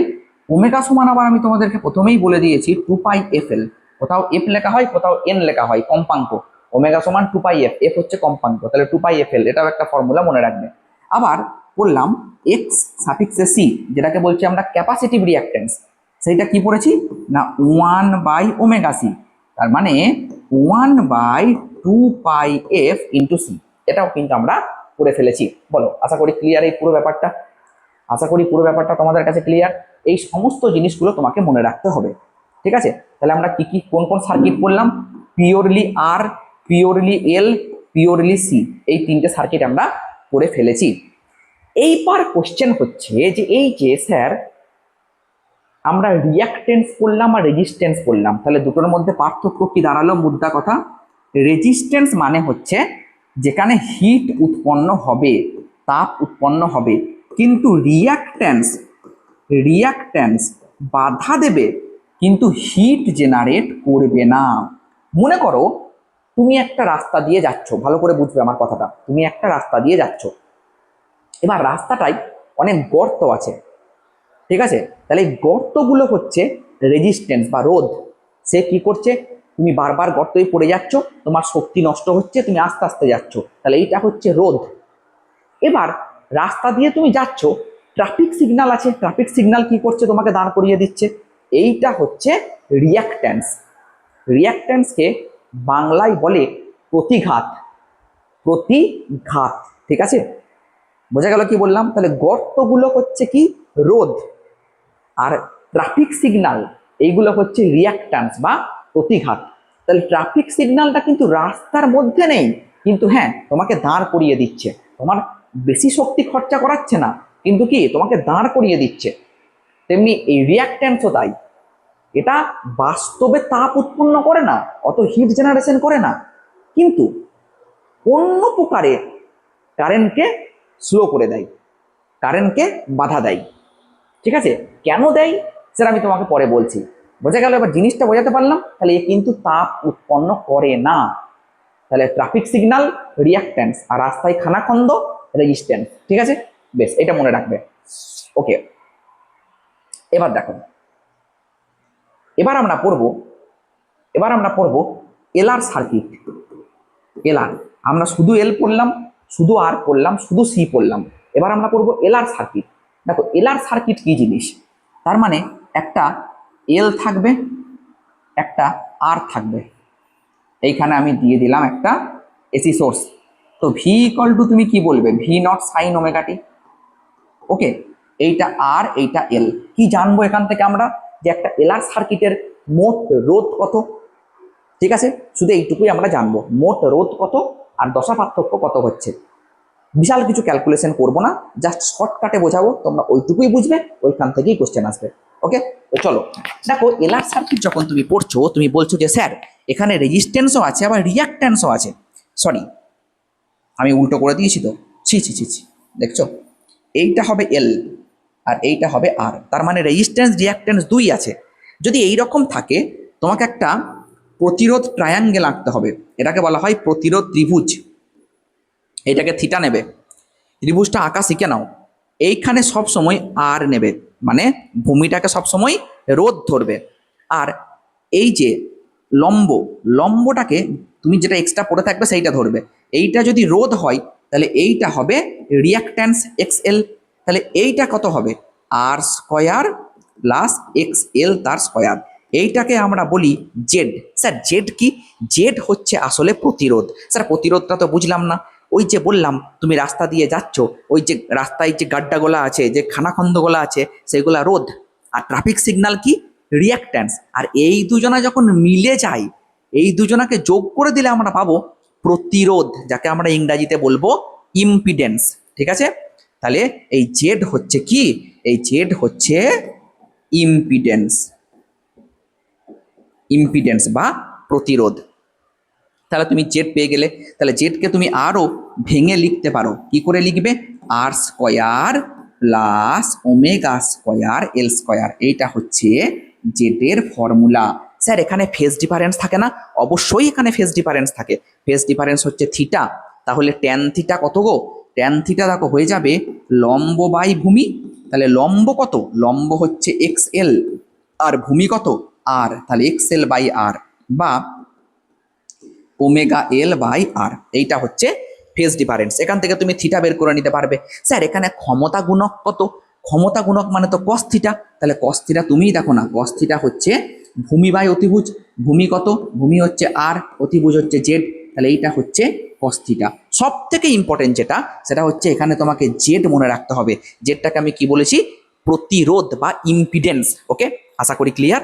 জেডটাকে বলেছি আমি ইম্পিডেন্স বা প্রতিরোধ। স্যার তাহলে এখানে কত ক্ষমতা ব্যয় হবে? দেখো ক্ষমতার ফর্মুলা তুমি কিন্তু জানো, half I naught V naught cos of theta. বেশ ভালো কথা। তাহলে এখানে আমি আর কি লিখতে পারি দেখো, হাফ আই নটের জায়গায় আমি অ্যাজ ইট ইজ লিখে দিলাম। বেশ, ভি নটের জায়গায় আমি লিখলাম আই নট ইন্টু জেড, কারণ ভি ইকুয়াল টু আই আর করেছিলাম। আর এর কাজটা কে করবে এখানে? জেড করবে, কারণ এখানে শুধু আর নেই, আর আছে আবার এল আছে।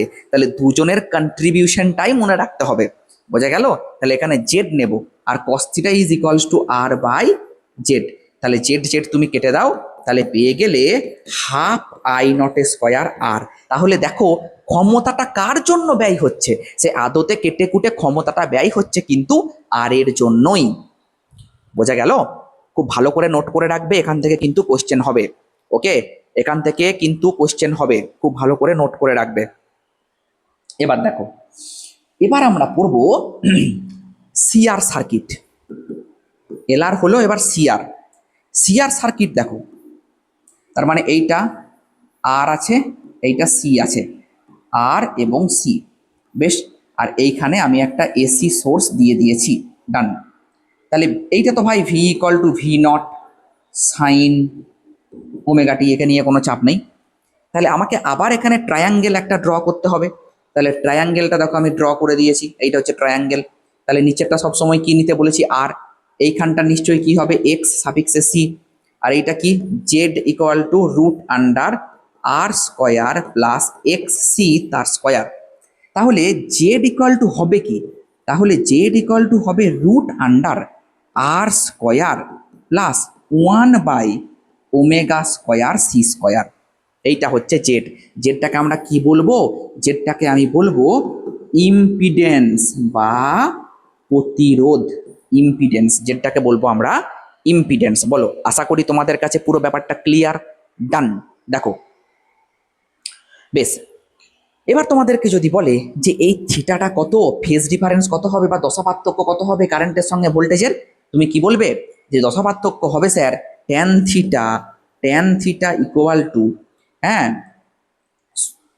এই যে লম্ব বাই ভূমি, তাহলে এক্স সি বাই আর।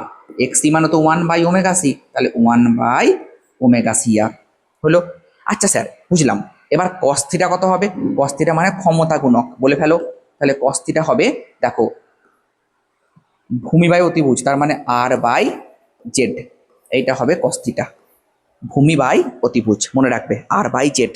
এবার যদি বলা হয় যে কতটা ক্ষমতা ব্যয় করবে, গড় ক্ষমতা কত ব্যয় করবে, তুমি বলবে সেই একই formula sir, P equal to half I nought square R. Half I nought square R একই হবে। বলো, আশা করি তোমাদের কাছে পুরো ব্যাপারটা ক্লিয়ার, ডান। ওকে, এবার আমরা কিছু অঙ্ক করব এখান থেকে, যা যা শিখলাম সেখান থেকে কিছু অঙ্ক পারি কিনা একটু দেখা যাক। 1 নাম্বার কোশ্চেন দেখো কি বলছে, একটি এসি ভোল্টেজের আরএমএস মান 220 ভোল্ট, এর সর্বোচ্চ মান কত? একদম বেসিক কোশ্চেন, প্রথমের দিকেই পড়িয়ে দিয়েছি, ফার্স্ট 15 মিনিটেই আমি পড়িয়ে দিয়েছি। পড়েছিলাম যে আইআরএমএস ইকুয়াল টু, ভোল্টেজ বলেছে না, তাহলে আই লিখলে হবে না, ভি লিখতে হবে। VRMS equal to V not by √2। Okay, এবার এই আরএমএস এর জায়গায় আমি লিখবো 220, আর ভি নটের জায়গায় লিখলাম ভি নট বাই √2। তাহলে ভি নট কত, 220 গণিত √2। ব্যাস, এইটা যদি গুণ করো দেখবে হবে 311 ভোল্ট। তাহলে অ্যান্সার কত, অ্যান্সার হবে 311 ভোল্ট। বলো, আশা করি পুরো ব্যাপারটা তোমাদের কাছে ক্লিয়ার, ডান। ওকে, এবার আমরা চলে যাব নেক্সট কোশ্চেনে। নেক্সট কোশ্চেন কি বলছে দেখি।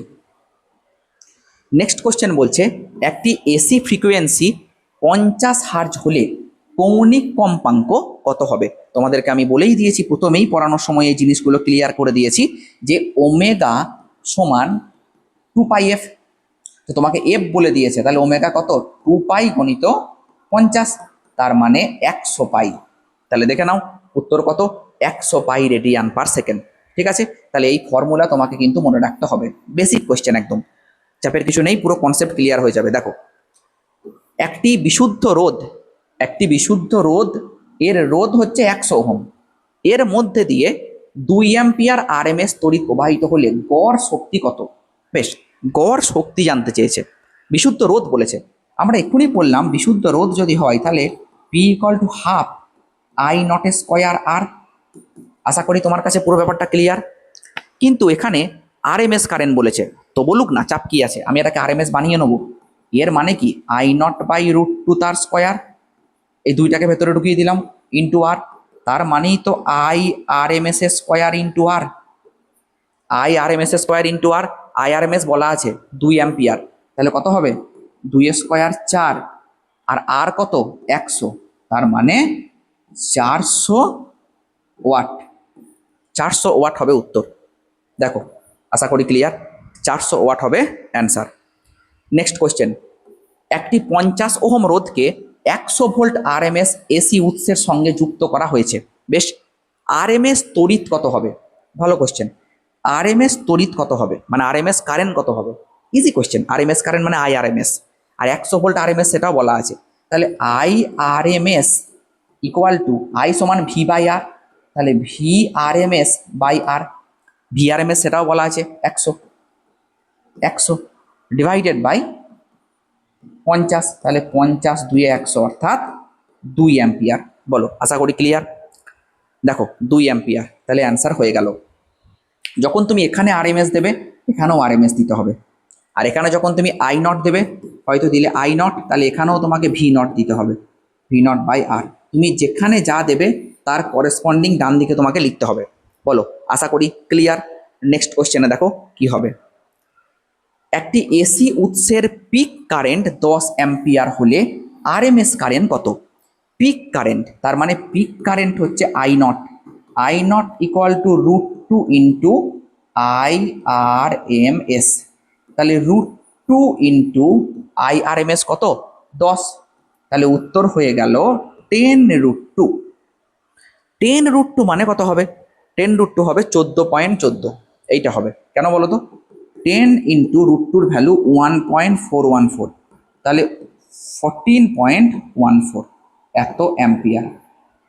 বলো, আশা করি ক্লিয়ার। Next question.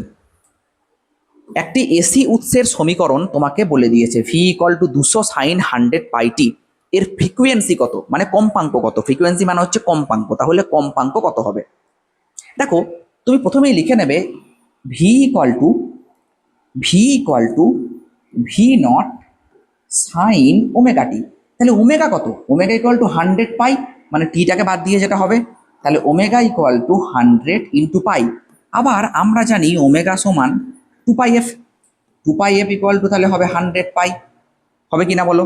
বেশ, তাহলে পাই কাটো পাই কাটো, তাহলে তুমি ফ্রিকুয়েন্সি দেখো পেয়ে গেলে 2, 50, 100, তাহলে 50 হার্জ।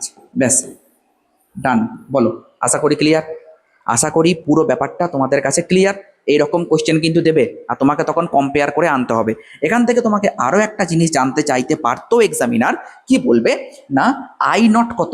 দেখো, তুমি যদি কম্পেয়ার করো, আই নট বলছি, সরি, ভি নট কত, তুমি যদি কম্পেয়ার করো ভি নট কোনটা, সাইনের আগে যে থাকবে, তো সাইনের আগে কত আছে? 200। তাহলে ভি নট মানে কি? ভোল্টেজের সর্বোচ্চ মান, সেই সর্বোচ্চ মান কত? ভি সমান ভি নট, তাহলে ভি নট হচ্ছে গে 200 ভোল্ট। এইটাও তোমাকে কিন্তু জিজ্ঞাসা করতে পারতো। ওকে, তাহলে উত্তর হয়ে গেল কত? 50 হার্জ। নেক্সট কোশ্চেন দেখো, বলছে একটা বিশুদ্ধ রোধের মধ্যে দিয়ে 5 অ্যাম্পিয়ার আরএমএস তড়িৎ প্রবাহিত হচ্ছে এবং রোধের মান হচ্ছে 20 ওহম। তাহলে রোধের দুই প্রান্তের আরএমএস বিভব পার্থক্য কত? বাহ, খুব ভালো কথা। রোধের দুই প্রান্তের আরএমএস বিভব পার্থক্য কত? 5 অ্যাম্পিয়ার যাচ্ছে, ও সহজ। V RMS, V equal to I R, তাহলে I R M S into R. ঠিক আছে, আই আর এম এস কত? আই আর এম এস হচ্ছে 5, আর কত? আর হচ্ছে 20, তাহলে 5, 20, 100, তাহলে 100 ভোল্ট। তাহলে উত্তর হয়ে গেল 100 ভোল্ট। ওকে, নেক্সট কোশ্চেন দেখো কি বলছে। একটি এসি এর সময়কাল 0.02 সেকেন্ড হলে এর ফ্রিকুয়েন্সি কত? সময়কাল মানে টাইম পিরিয়ড, টাইম পিরিয়ড বলে দিয়েছে, তাহলে ফ্রিকুয়েন্সি কত হবে? বলো, কি হবে ফ্রিকুয়েন্সি? দেখো, আমরা জানি ফ্রিকুয়েন্সি সমান 1 বাই টাইম পিরিয়ড, এটা মনে রাখবে। ঠিক আছে, তাহলে 1 বাই টাইম পিরিয়ড যদি হয়, তাহলে 1/0.02, তাহলে ওপরে পয়েন্ট তুলে দিয়ে তুমি 100 নিয়ে নিতে পারো, 100/2, তার মানে কত? 50 হার্জ। ওকে, 50 হার্জ। বলো, আশা করি ক্লিয়ার। নেক্সট কোশ্চেন দেখো, বলছে একটি 100 ভোল্ট পিক উৎস একটি 50 ওহম বিশুদ্ধ রোধের সঙ্গে যুক্ত, বর্তনীর অ্যাভারেজ পাওয়ার কত? 100 ভোল্ট পিক উৎস, তার মানে কি? পিক মানেই হচ্ছে নট, মানে ভি নট, আই নট, এইগুলো। বেশ, ভোল্ট বলেছে, তার মানে হচ্ছে কি ভি নট। এবার অ্যাভারেজ পাওয়ারের ফর্মুলা কি? Half I nought square R হতে পারে, আবার হতে পারে half V not square by R, এটাও হতে পারে। হাফ আই নট, এটা ভুল করলাম কি? আই নট মানে কত? ভি নট বাই আর। হ্যাঁ, ঠিক আছে, এই দুটোই হতে পারে অ্যাভারেজ পাওয়ার, এই দুটোই অ্যাভারেজ পাওয়ারের ফর্মুলা, কিন্তু আমি ইউজ করব এইটা, কারণ এখানে দেখো 100 ভি দেওয়া আছে, ভোল্ট দেওয়া আছে, তাহলে হাফ ইন্টু 100 মানে 1 2 3 4, আর আর কত, আর হচ্ছে গিয়ে 50, জিরো কাটো জিরো কাটো, তাহলে কত হবে 5 2 10 0, আর এইটা আবার হবে দেখো 100, তাহলে উত্তর হবে 100 ওয়াট। ঠিক আছে, কত উত্তর হবে 100 ওয়াট। ব্যাস, তাহলে 100 ওয়াট উত্তর। বলো, আশা করি পুরো ব্যাপারটা ক্লিয়ার। এই রকম ভাবে কিন্তু অঙ্কগুলোকে তোমাকে সলভ করতে হবে। পরপর পরপর আমরা easy to moderate, moderate two hard কোশ্চেনের দিকে এগিয়ে যাব। ঠিক আছে, আমাদের এখনো পর্যন্ত কিন্তু পুরো কনসেপ্ট মানে শেষ হয়নি, এখনো বাকি আছে চ্যাপ্টারটা, অনেকটা বড় চ্যাপ্টার। ঠিক আছে, এল আর পড়েছি, সি আর পড়েছি, এবার আমরা পড়বো এল সি আর। ঠিক আছে, তার আগে আর দু একটা কোশ্চেন আমরা সলভ করে নিই, চলো। একটি এসি উৎসের আরএমএস ভোল্টেজ 120 ভোল্ট এবং আরএমএস তড়িৎ 5 অ্যাম্পিয়ার। বর্তনীটি বিশুদ্ধ রোধ যুক্ত হলে শক্তি অপচয় কত হবে? সব বলা আছে, আরএমএস বলা আছে। পি সমান, যদি আমি নট দিয়ে না লিখি তাহলে দেখবে ফর্মুলাটা লিখেছিলাম আইআরএমএস ভিআরএমএস কস থিটা। এবার তোমাকে বলে দিয়েছে বিশুদ্ধ রোধক, বিশুদ্ধ রোধক মানে কস থিটা কত হবে 1, কারণ theta equal to 0 degree, no phase difference. বিশুদ্ধ রোধক থাকলে no phase difference. Phase difference তখনই হবে যদি এল আর সি থাকে, এরা দুজনের মধ্যে কাউকে একজন থাকতে হবে, নইলে ফেজ ডিফারেন্স বা দশা পার্থক্য থাকবে না। বেশ, তাহলে P equal two IRMS V RMS বের করে দাও। আইআরএমএস তো বলেই দিয়েছে ভাই, কত 5, আর ভিআরএমএস কত 120, তাহলে 5 12 60, তার মানে 600, তাহলে উত্তর হবে 600 ওয়াট। বলো, আশা করি ক্লিয়ার। তো চলো এবার নেক্সট কোশ্চেন, চলো কি বলছে। একটি 0.2 হেনরি ইন্ডাক্টরকে 50 হার্জ এসি উৎসের সঙ্গে যুক্ত করা হয়েছে। ইন্ডাকটিভ রিয়াক্টেন্স কত? তার মানে এক্সএল জানতে চেয়েছে। এক্সএল আমি করিয়ে দিয়েছি ভাই, ডাইরেক্ট বসিয়ে দেবে। এক্সএল মানে কত? এক্সএল মানে ওমেগা এল। কিন্তু স্যার ওমেগা তো বলা নাই, কারণ ওমেগার একক তো রেডিয়ান পার সেকেন্ড, এখানে কোথাও স্যার রেডিয়ান পার সেকেন্ড নাই। তাহলে আমি অঙ্কটা কি করে করব? দেখো, বারবার বলেছি ওমেগা সমান 2 পাই এফ ইন্টু এল, তাহলে 2 পাই এফ কত 50, আর এল কত? এল হচ্ছে 0.2 হেনরি, তাহলে 0.2। ব্যাস, তাহলে কত হবে 50 2 100, বেশ 100 2 200, কিন্তু একটা পয়েন্ট হবে, তার মানে 20 পাই। ঠিক আছে, 20 পাই ওহম হবে অ্যান্সার। দেখো কি বলা হচ্ছে কোশ্চেনে, না একটা 100 মাইক্রোফ্যারাড ধারককে 50 হার্জ এসি উৎসের সঙ্গে যুক্ত করা হয়েছে। ক্যাপাসিটিভ রিঅ্যাক্টেন্স বা এক্স সি কত?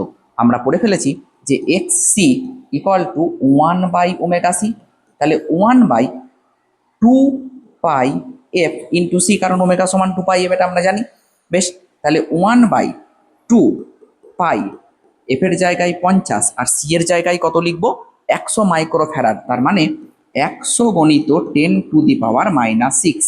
ব্যাস, 10⁻⁻6টাকে তুমি উপরে দিয়ে দিতে পারবো, বা এটা দুটো শূন্য কেটে গেল, 10⁴ হয়ে গেল, তিনটে শূন্য কেটে গেল 10³ তার মানে উপরে চলে গেল 1000, আর নিচে কত থাকবে 2 5 10। ঠিক আছে, 10 ইন্টু পাই, তার মানে পাইয়ের ভ্যালু হচ্ছে 3.14, তাহলে এইটা হবে 31.4। 1000/31, 30 3 90। ঠিক আছে, এবার কোন অ্যান্সারটা হবে সেটা দেখতে হবে। 30 30 900, তার মানে 30-এর কাছাকাছি হবে অ্যান্সার, 31.8। ব্যাস, হয়ে গেল অ্যান্সার, 31.8 অ্যান্সার হবে। ক্যালকুলেটারও দরকার নাই। ওকে, বেশ, এবার আমরা নিউ কনসেপ্ট পড়বো। যেখানে আমরা ছিলাম সেখানে যাব, আমরা নিউ কনসেপ্ট পড়বো।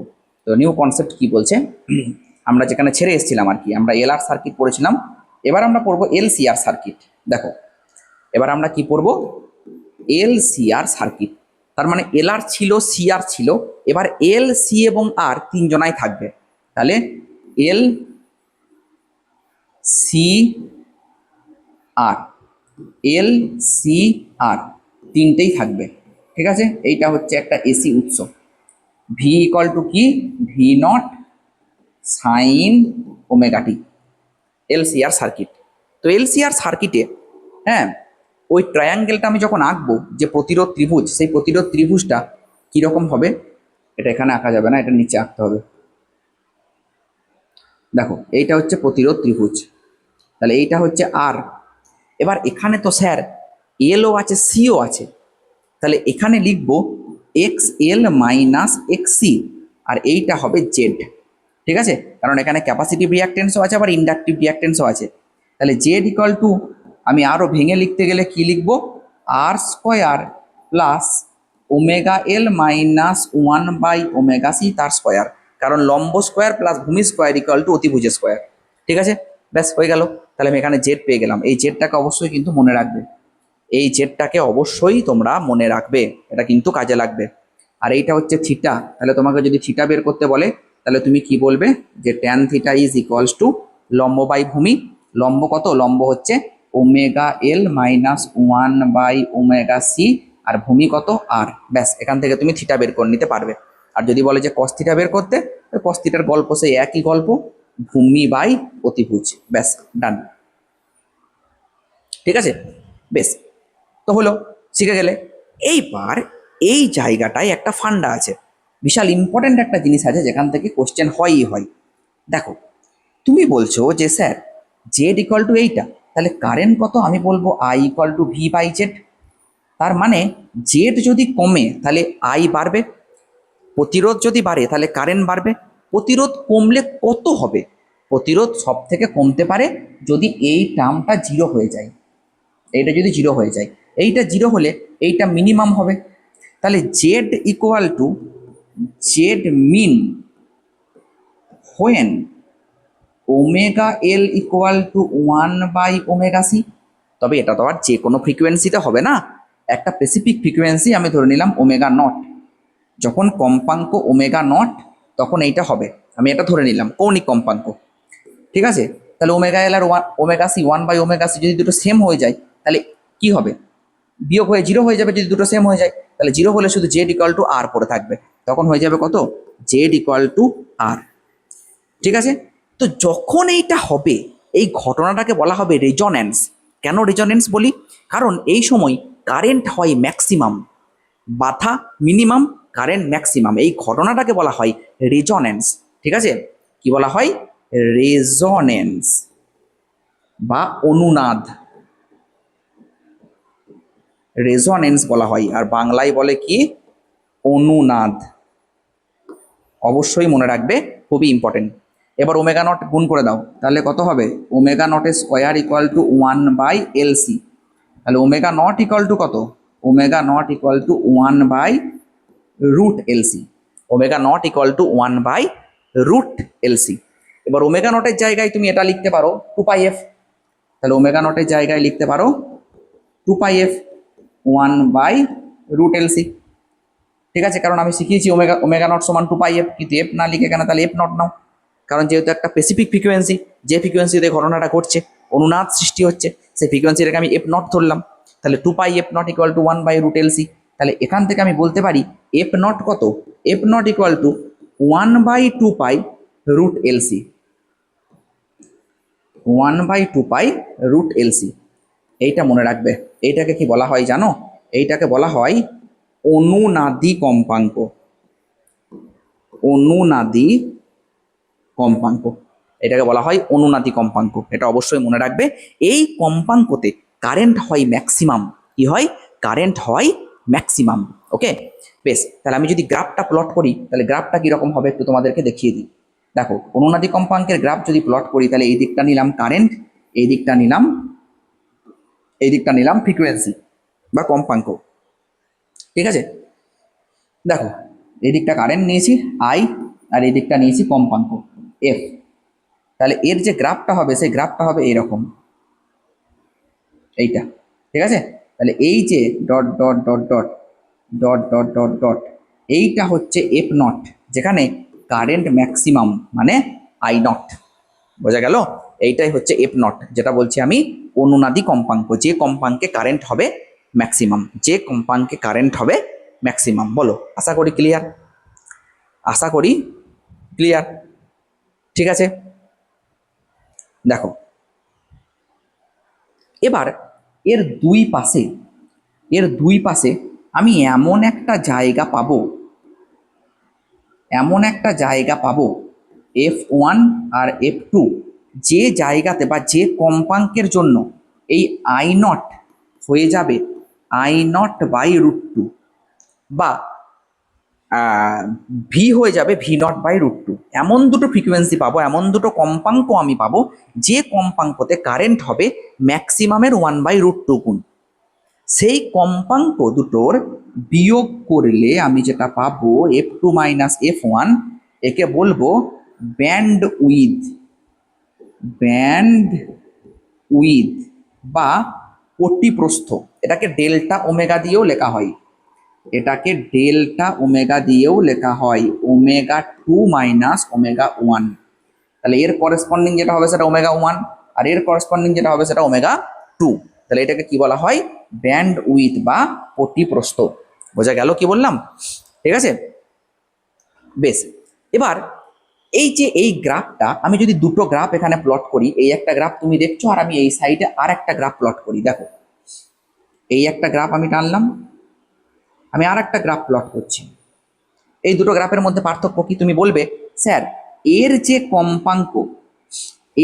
কম্পাঙ্ক, হ্যাঁ, এর যে রেজোনেন্স কম্পাঙ্ক বা অনুনাদি কম্পাঙ্ক আর এর যে অনুনাদি কম্পাঙ্ক, সেই দুটো হতে পারে একই, দুটোই এখানে F0, কিন্তু স্যার এর শার্পনেস অনেক বেশি, মানে এর খাড়াই অনেক বেশি, কিন্তু এইটার শার্পনেস অনেক কম। এই শার্পনেস যে কোয়ান্টিটিটা শার্পনেস ডিফাইন করে তাকে আমরা বলবো কিউ ফ্যাক্টর বা কোয়ালিটি ফ্যাক্টর। কি বলবো?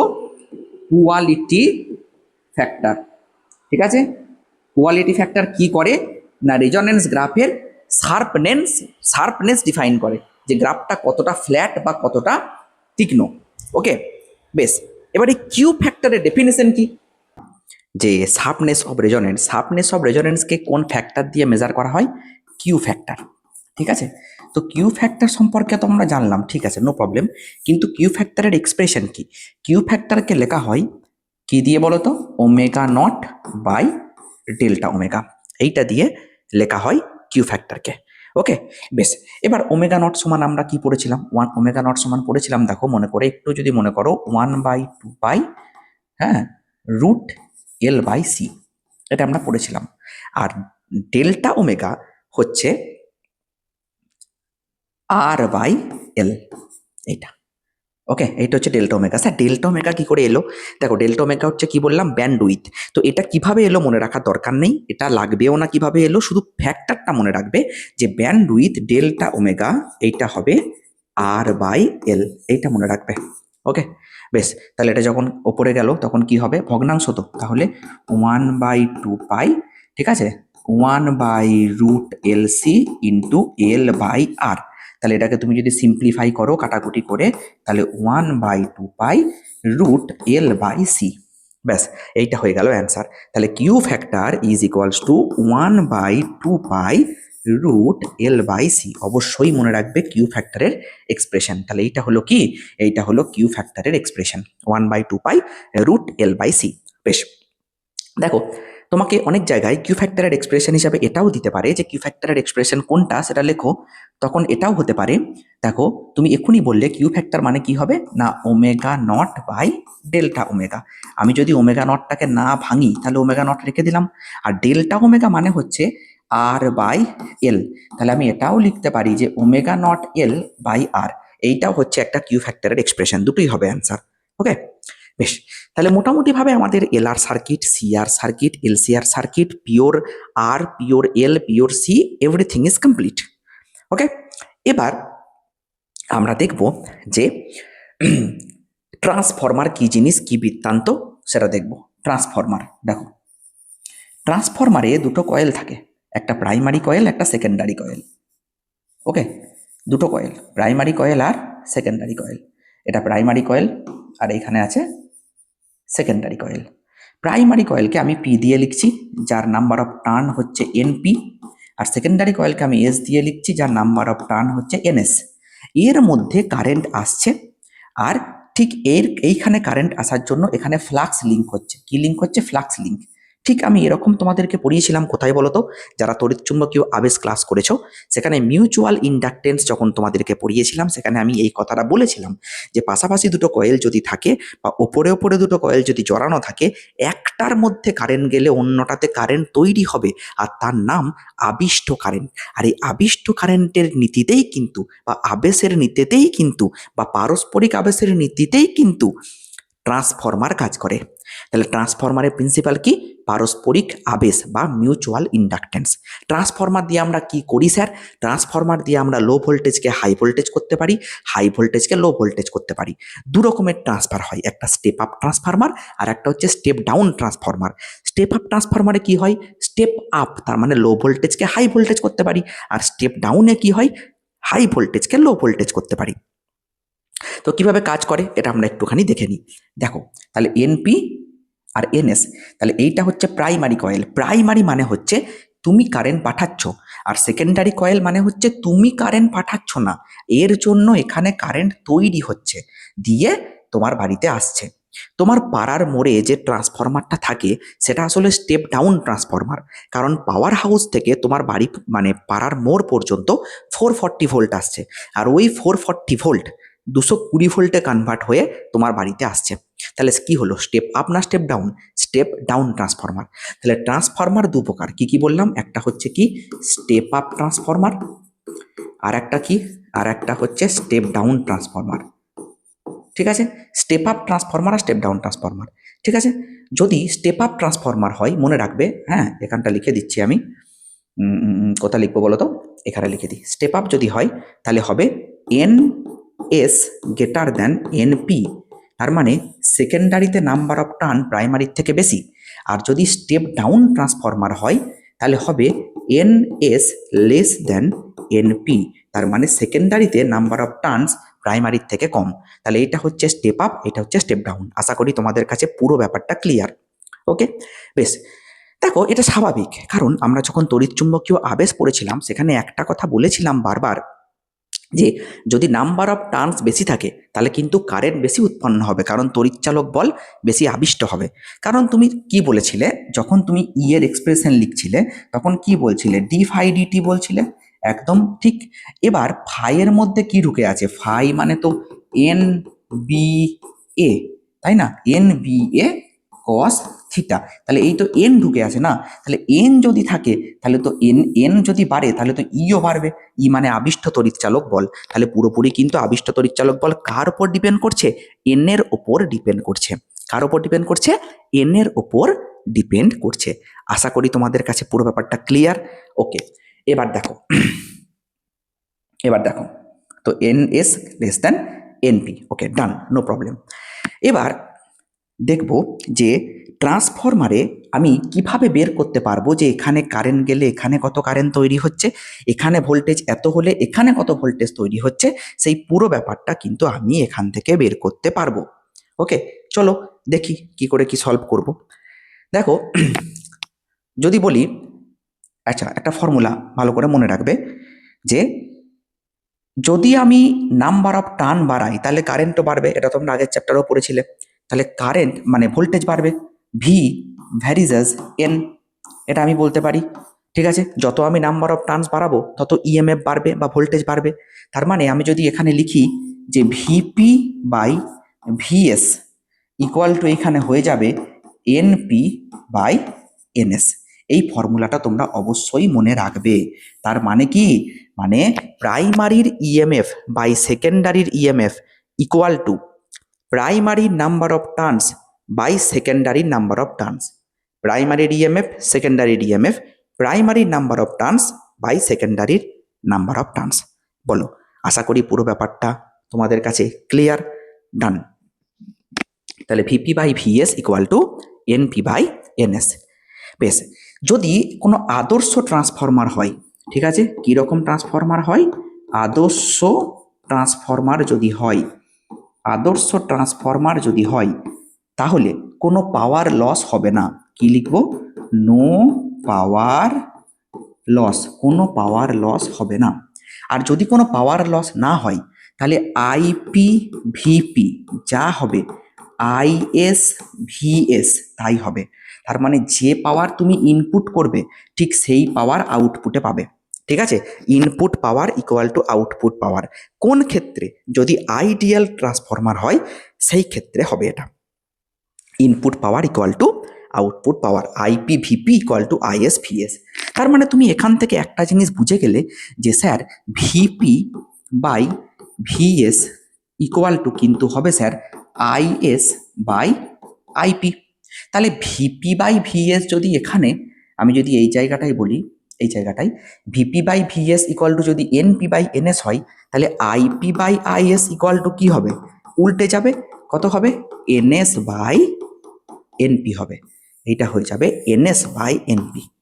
বলো, আশা করি পুরো ব্যাপারটা তোমাদের কাছে ক্লিয়ার। ওকে, দেখো তাহলে এই ফর্মুলা তোমাকে মনে রাখতে হবে, অবশ্যই মনে রাখতে হবে। আবার এই ফর্মুলাও তোমাকে মনে রাখতে হবে, যে কোনো একটা কোশ্চেন কিন্তু তোমাদেরকে দেবে, দুটো ফর্মুলার মধ্যে যে কোনো একটা ফর্মুলা দিয়ে তোমাকে কোশ্চেন দেবে। যদি বলে যে এই যে এনপি বাই এনএস এই জিনিসটা কি, মনে রাখবে এটা হচ্ছে টার্নস রেশিও। কি? এইটা হচ্ছে টার্নস, TURNS। আমার হাতের লেখা খুব খারাপ, তার জন্য সরি। এটাকে বলে টার্নস রেশিও। তোমরা কিন্তু অবশ্যই কমেন্ট করে যাবে যারা ভিডিওটা দেখছো, যে ভিডিওগুলো তোমাদের কেমন লাগছে, তোমরা ক্লাস বুঝতে পারছো কিনা, যে কটা ওয়ান শট দিয়েছি তোমাদের উপকার হচ্ছে কিনা, অবশ্যই তোমরা কমেন্ট সেকশনে জানিয়ে যাবে।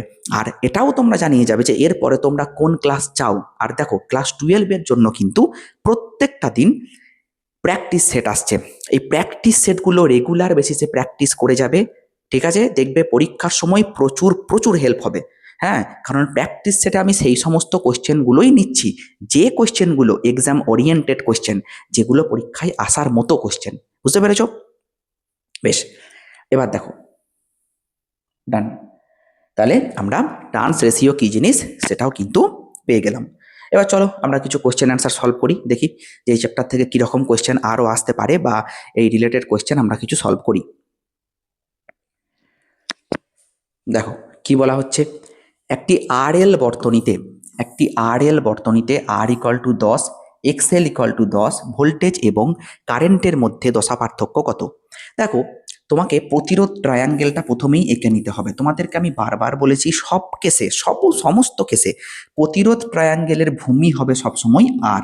তাহলে এটা আর, আর এইটা কি হবে? এইটা হচ্ছে এক্সএল। যদি এক্সএল থাকে এক্সএল, যদি এক্সি থাকে তাহলে এক্সি।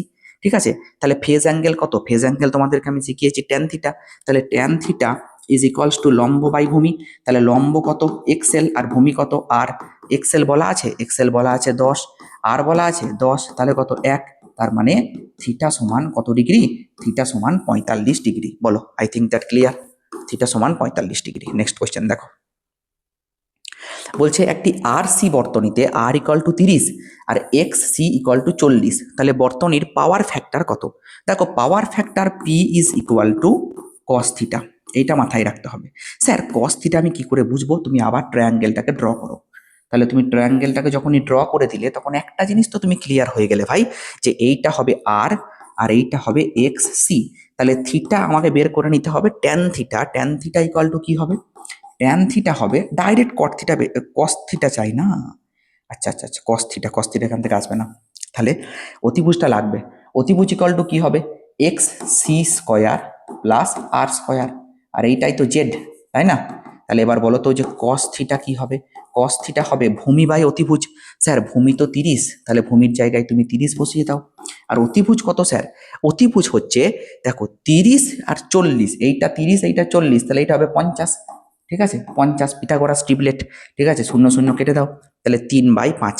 তাহলে কস থিটা ইজ ইকুয়ালস টু 3/5, আর 3/5 মানে তোমরা জানো 0.6। আর এই কস থিটাটাকেই আমরা বলি পাওয়ার ফ্যাক্টর। জি, এটা পি দিয়ে লিখলে হয় না, পি দিয়ে লিখলে তো পাওয়ার বোঝায়, এটাকে লিখতে হবে কি? Power factor. এই বাংলায় বলে ক্ষমতা গুণক। ঠিক আছে, ক্ষমতা গুণক। দেখো অ্যান্সার ক্লিয়ার। ঠিক আছে, এইরকম টাইপের কোশ্চেন কিন্তু তোমাদের প্র্যাকটিস করে রাখতে হবে, কারণ এইরকম টাইপেরই কোশ্চেন তোমাদের হবে। ওকে, নেক্সট কোশ্চেন দেখো, একটি এলসিআর বর্তনীতে ধারকত্ব সি কে 4C করা হলে একই অনুরণন কম্পাঙ্ক বা রেজোন্যান্ট ফ্রিকোয়েন্সি বজায় রাখতে আবেশক এল এর মান কত করতে হবে? খুব ভালো কোশ্চেন। তোমাদেরকে আমি পড়িয়েছি কি না, এফ মানে কি? এফ হচ্ছে বা F not, resonance frequency 1/2 pi 1/√L মানে এলসি। এবার বলছে কি এফ নটটা যা আছে তাই থাকতে হবে। যদি তাই থাকতে হয়, কিন্তু সি কে তুমি 4C করে দিয়েছো। ভাই সি কে তুমি যদি 4C করে দাও, তাহলে এল কে তো L/4 হতেই হবে, তবেই তো কেটে কুটে গিয়ে LC পড়ে থাকবে, তাই না? তবেই যা ছিল তাই থাকবে, কোনো চেঞ্জ হবে না। তাহলে এইটা যদি হতে হয়, তাহলে এল কে কত গুণ হতে হবে? এল কে হতে হবে L/4। নেক্সট, একটা সিরিজ LCR বর্তনীতে R=10, L=0.1, C=10 মাইক্রোফ্যারাড। বর্তনীর কিউ ফ্যাক্টর কত? দেখো কিউ ফ্যাক্টর মানে কি? কিউ ফ্যাক্টর মানে হচ্ছে কিউ ফ্যাক্টর ইকুয়াল টু কি হবে? 1/R√L/C। আমি এটাও পড়িয়েছি ভাই, 1/R√L/C। আচ্ছা 1/R, আর কত? আর হচ্ছে 10, তাহলে 1/10 বসিয়ে দিলাম। আর রুট এল কত? এল হচ্ছে 0.1 হেনরি, তার মানে 0.1। আর সি কত? সি হচ্ছে 10 মাইক্রোফ্যারাড, তার মানে 10 ইন্টু 10⁻⁻6। বলো, আশা করি পুরো ব্যাপারটা তোমাদের কাছে ক্লিয়ার। ওকে, বেশ। তাহলে কত হবে? এখান থেকে বেরিয়ে আসবে 100, তাই তো? 10⁵। দেখা যাক। দেখো এই পয়েন্টটা তুমি যদি তুলে দাও না, এইখানে একটা 10 আসবে, মানে 10⁻, এটা কাটলো এটা কেটে 10⁻⁻4 হবে, ওপরে গেলে +4। তাহলে 1/10 তো আছে, +4 যদি বেরিয়ে আসে তাহলে 10 স্কোয়ার হয়ে বেরিয়ে আসবে। 10 10-এ কাটলো, তাহলে 10 উত্তর হলো। তাহলে কিউ ফ্যাক্টর কত? কিউ ফ্যাক্টর হচ্ছে 10। বলো, কিউ ফ্যাক্টরের কোনো ইউনিট নেই। কেন ইউনিট নেই বলো তো? কারণ কিউ ফ্যাক্টরের আমি যখন তোমাকে বেসিক ফর্মুলা বলেছিলাম, ω0/Δω বলেছিলাম, তো দুটোরই তো রেডিয়ান/সেকেন্ড ইউনিট। তাহলে এর কোনো ইউনিট থাকবে? এর কোনো ইউনিট থাকবে না। কোয়েশ্চেন নাম্বার 23 কি বলছে একটু ভালো করে দেখো। একটা স্টেপ ডাউন ট্রান্সফরমারের প্রাইমারি ও সেকেন্ডারি কুণ্ডলীর পাক সংখ্যার অনুপাত 10:1। প্রাইমারি ভোল্টেজ 2200 ভোল্ট হলে সেকেন্ডারি ভোল্টেজ কত হবে? লেভেলের কোশ্চেন।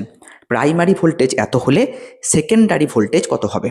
দেখো ইজি কোশ্চেন, একটু বুঝলেই হবে। তোমাদেরকে তো আমি বলেই দিয়েছি যে ভিপি বাই ভিএস কত হবে? Equal to NP/NS। Okay, no problem. আচ্ছা ভিপি কত? ভিপি হচ্ছে প্রাইমারি কয়েলের ভোল্টেজ, সেটা তো বলে দিয়েছে 2200। তাহলে 2200/VS ইকুয়াল টু এনপি কত? এনপি হচ্ছে, দেখো প্রাইমারি ও সেকেন্ডারি 10, এনপি হচ্ছে 10 আর এনএস হচ্ছে 1। তাহলে তুমি ভিএস পেয়ে গেলে, তুমি 0 0 কেটে দাও, তাহলে ভিএস কত হবে? তাহলে ভিএস দেখো হয়ে যাবে 220। ব্যাস, ভিএস হয়ে গেল 220। ঠিক আছে, ব্যাস। তাহলে 220 কি? 220 ভোল্ট। তাহলে অ্যান্সার হয়ে গেল দেখো 220 ভোল্ট। ওকে, নেক্সট কোয়েশ্চেন দেখো। একটা ট্রান্সফরমারের কর্মদক্ষতা 80%। বেশ, প্রাইমারি ক্ষমতা 80 কিলোওয়াট হলে সেকেন্ডারি ক্ষমতা কত? ঠিক আছে, প্রাইমারি ক্ষমতা 10 কিলোওয়াট হলে সেকেন্ডারি ক্ষমতা কত? দেখো 80%, তার মানে কি? এটা হচ্ছে কর্মদক্ষতা, তার মানে power output by power input, okay, বেশ। তাহলে এটা কত? 80/10, 80/100 মানে 0.8। পি আউটপুট সেকেন্ডারি, কারণ আউটপুটে তো সেকেন্ডারি থাকে, তাই না? তাহলে এইটাই জানতে চেয়েছে। তাহলে P output is by P input কত? 10 কিলোওয়াট, 10। তাহলে পি আউটপুট কত? তাহলে P output equal to 0.8 into 10, তার মানে 8 কিলোওয়াট হবে অ্যান্সার। ঠিক আছে, 8 কিলোওয়াট। বলো, আশা করি ক্লিয়ার। নেক্সট কোয়েশ্চেন দেখো। একটা এসি অ্যামমিটারের রিডিং 10 অ্যাম্পিয়ার, এই কারেন্টের সর্বোচ্চ মান কত? দেখো একটা এসি অ্যামমিটারের রিডিং 10 অ্যাম্পিয়ার, তার মানে ও কিন্তু আরএমএস কারেন্টই মাপছে। এসি কারেন্ট মাপছে মানে সে আরএমএস কারেন্ট মাপছে। তাহলে যদি 10 অ্যাম্পিয়ার হয়, সর্বোচ্চ কারেন্ট চেয়েছে। এবার আমরা জানি I0 equal to IRMS into √2। ঠিক আছে, তাহলে 10 গুণিত √2, তাহলে 10√2 হবে অ্যান্সার। ব্যাস, 10√2 মানে কত? দেখো √2 হচ্ছে 1.414, তাহলে 10 ইন্টু 1.414, তাহলে 14.14। তাহলে 14.14। এই দেখো নেক্সট কোশ্চেন চলো। একটি সিরিজ এলসিআর বর্তনীতে অনুরণনের সময় ইম্পিডেন্স কত হবে? ইম্পিডেন্স মানে হচ্ছে জেড, জেড যেটা বলছি।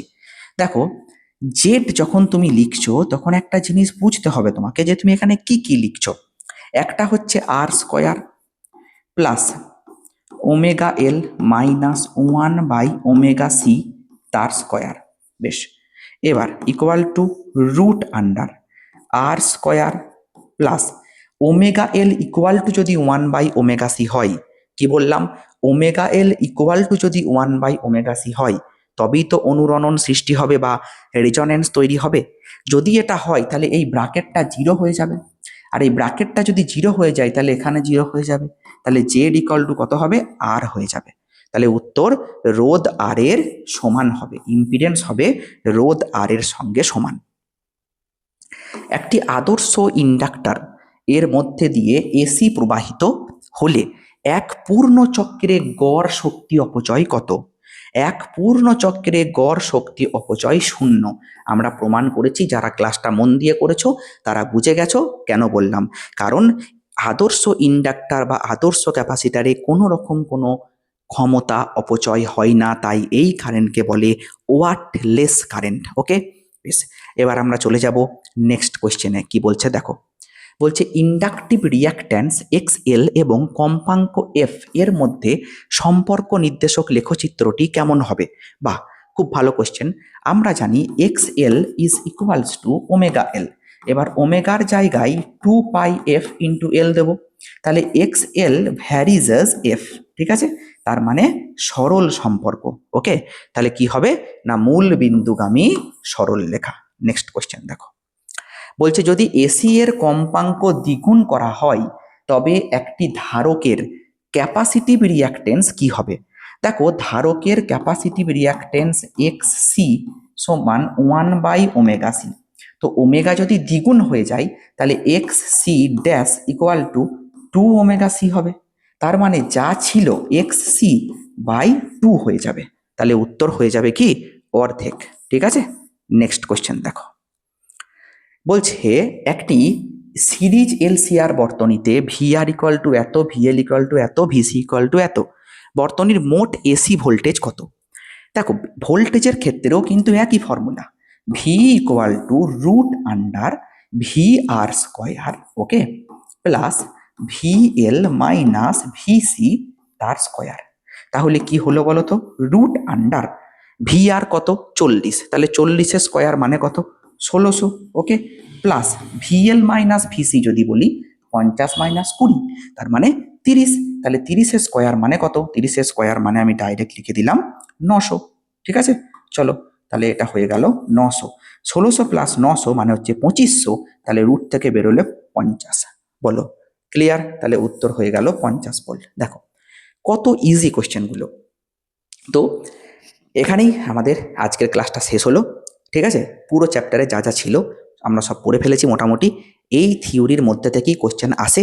ঠিক আছে, এবার প্র্যাকটিস, আমি যা প্র্যাকটিস সেট করাচ্ছি সেখানে কিন্তু মিক্সড কোশ্চেন থাকছে, মানে বিভিন্ন চ্যাপ্টারের কোশ্চেন কিন্তু সলভ করাচ্ছি। ওকে, তো সেইগুলো করো, মোর দ্যান এনাফ। ওকে, যদি ভালো করে প্র্যাকটিস করতে পারো প্রত্যেকটা ক্লাস, আশা করছি কোনো অসুবিধা হবে না। তো চলো দেখা হচ্ছে নেক্সট ক্লাসে, আর তোমরা কমেন্ট সেকশনে অবশ্যই জানাবে যে তোমাদের নেক্সট ক্লাস কোন টপিকের ওপর চাই। ওকে, মানে কোন টপিকের ওপর ওয়ান শট চাই সেটা তোমরা নেক্সট ক্লাসে অবশ্যই জানাবে। চলো সুস্থ থেকো, ভালো থেকো, ভালো করে পড়াশোনা করো, দেখা হচ্ছে নেক্সট ভিডিওতে।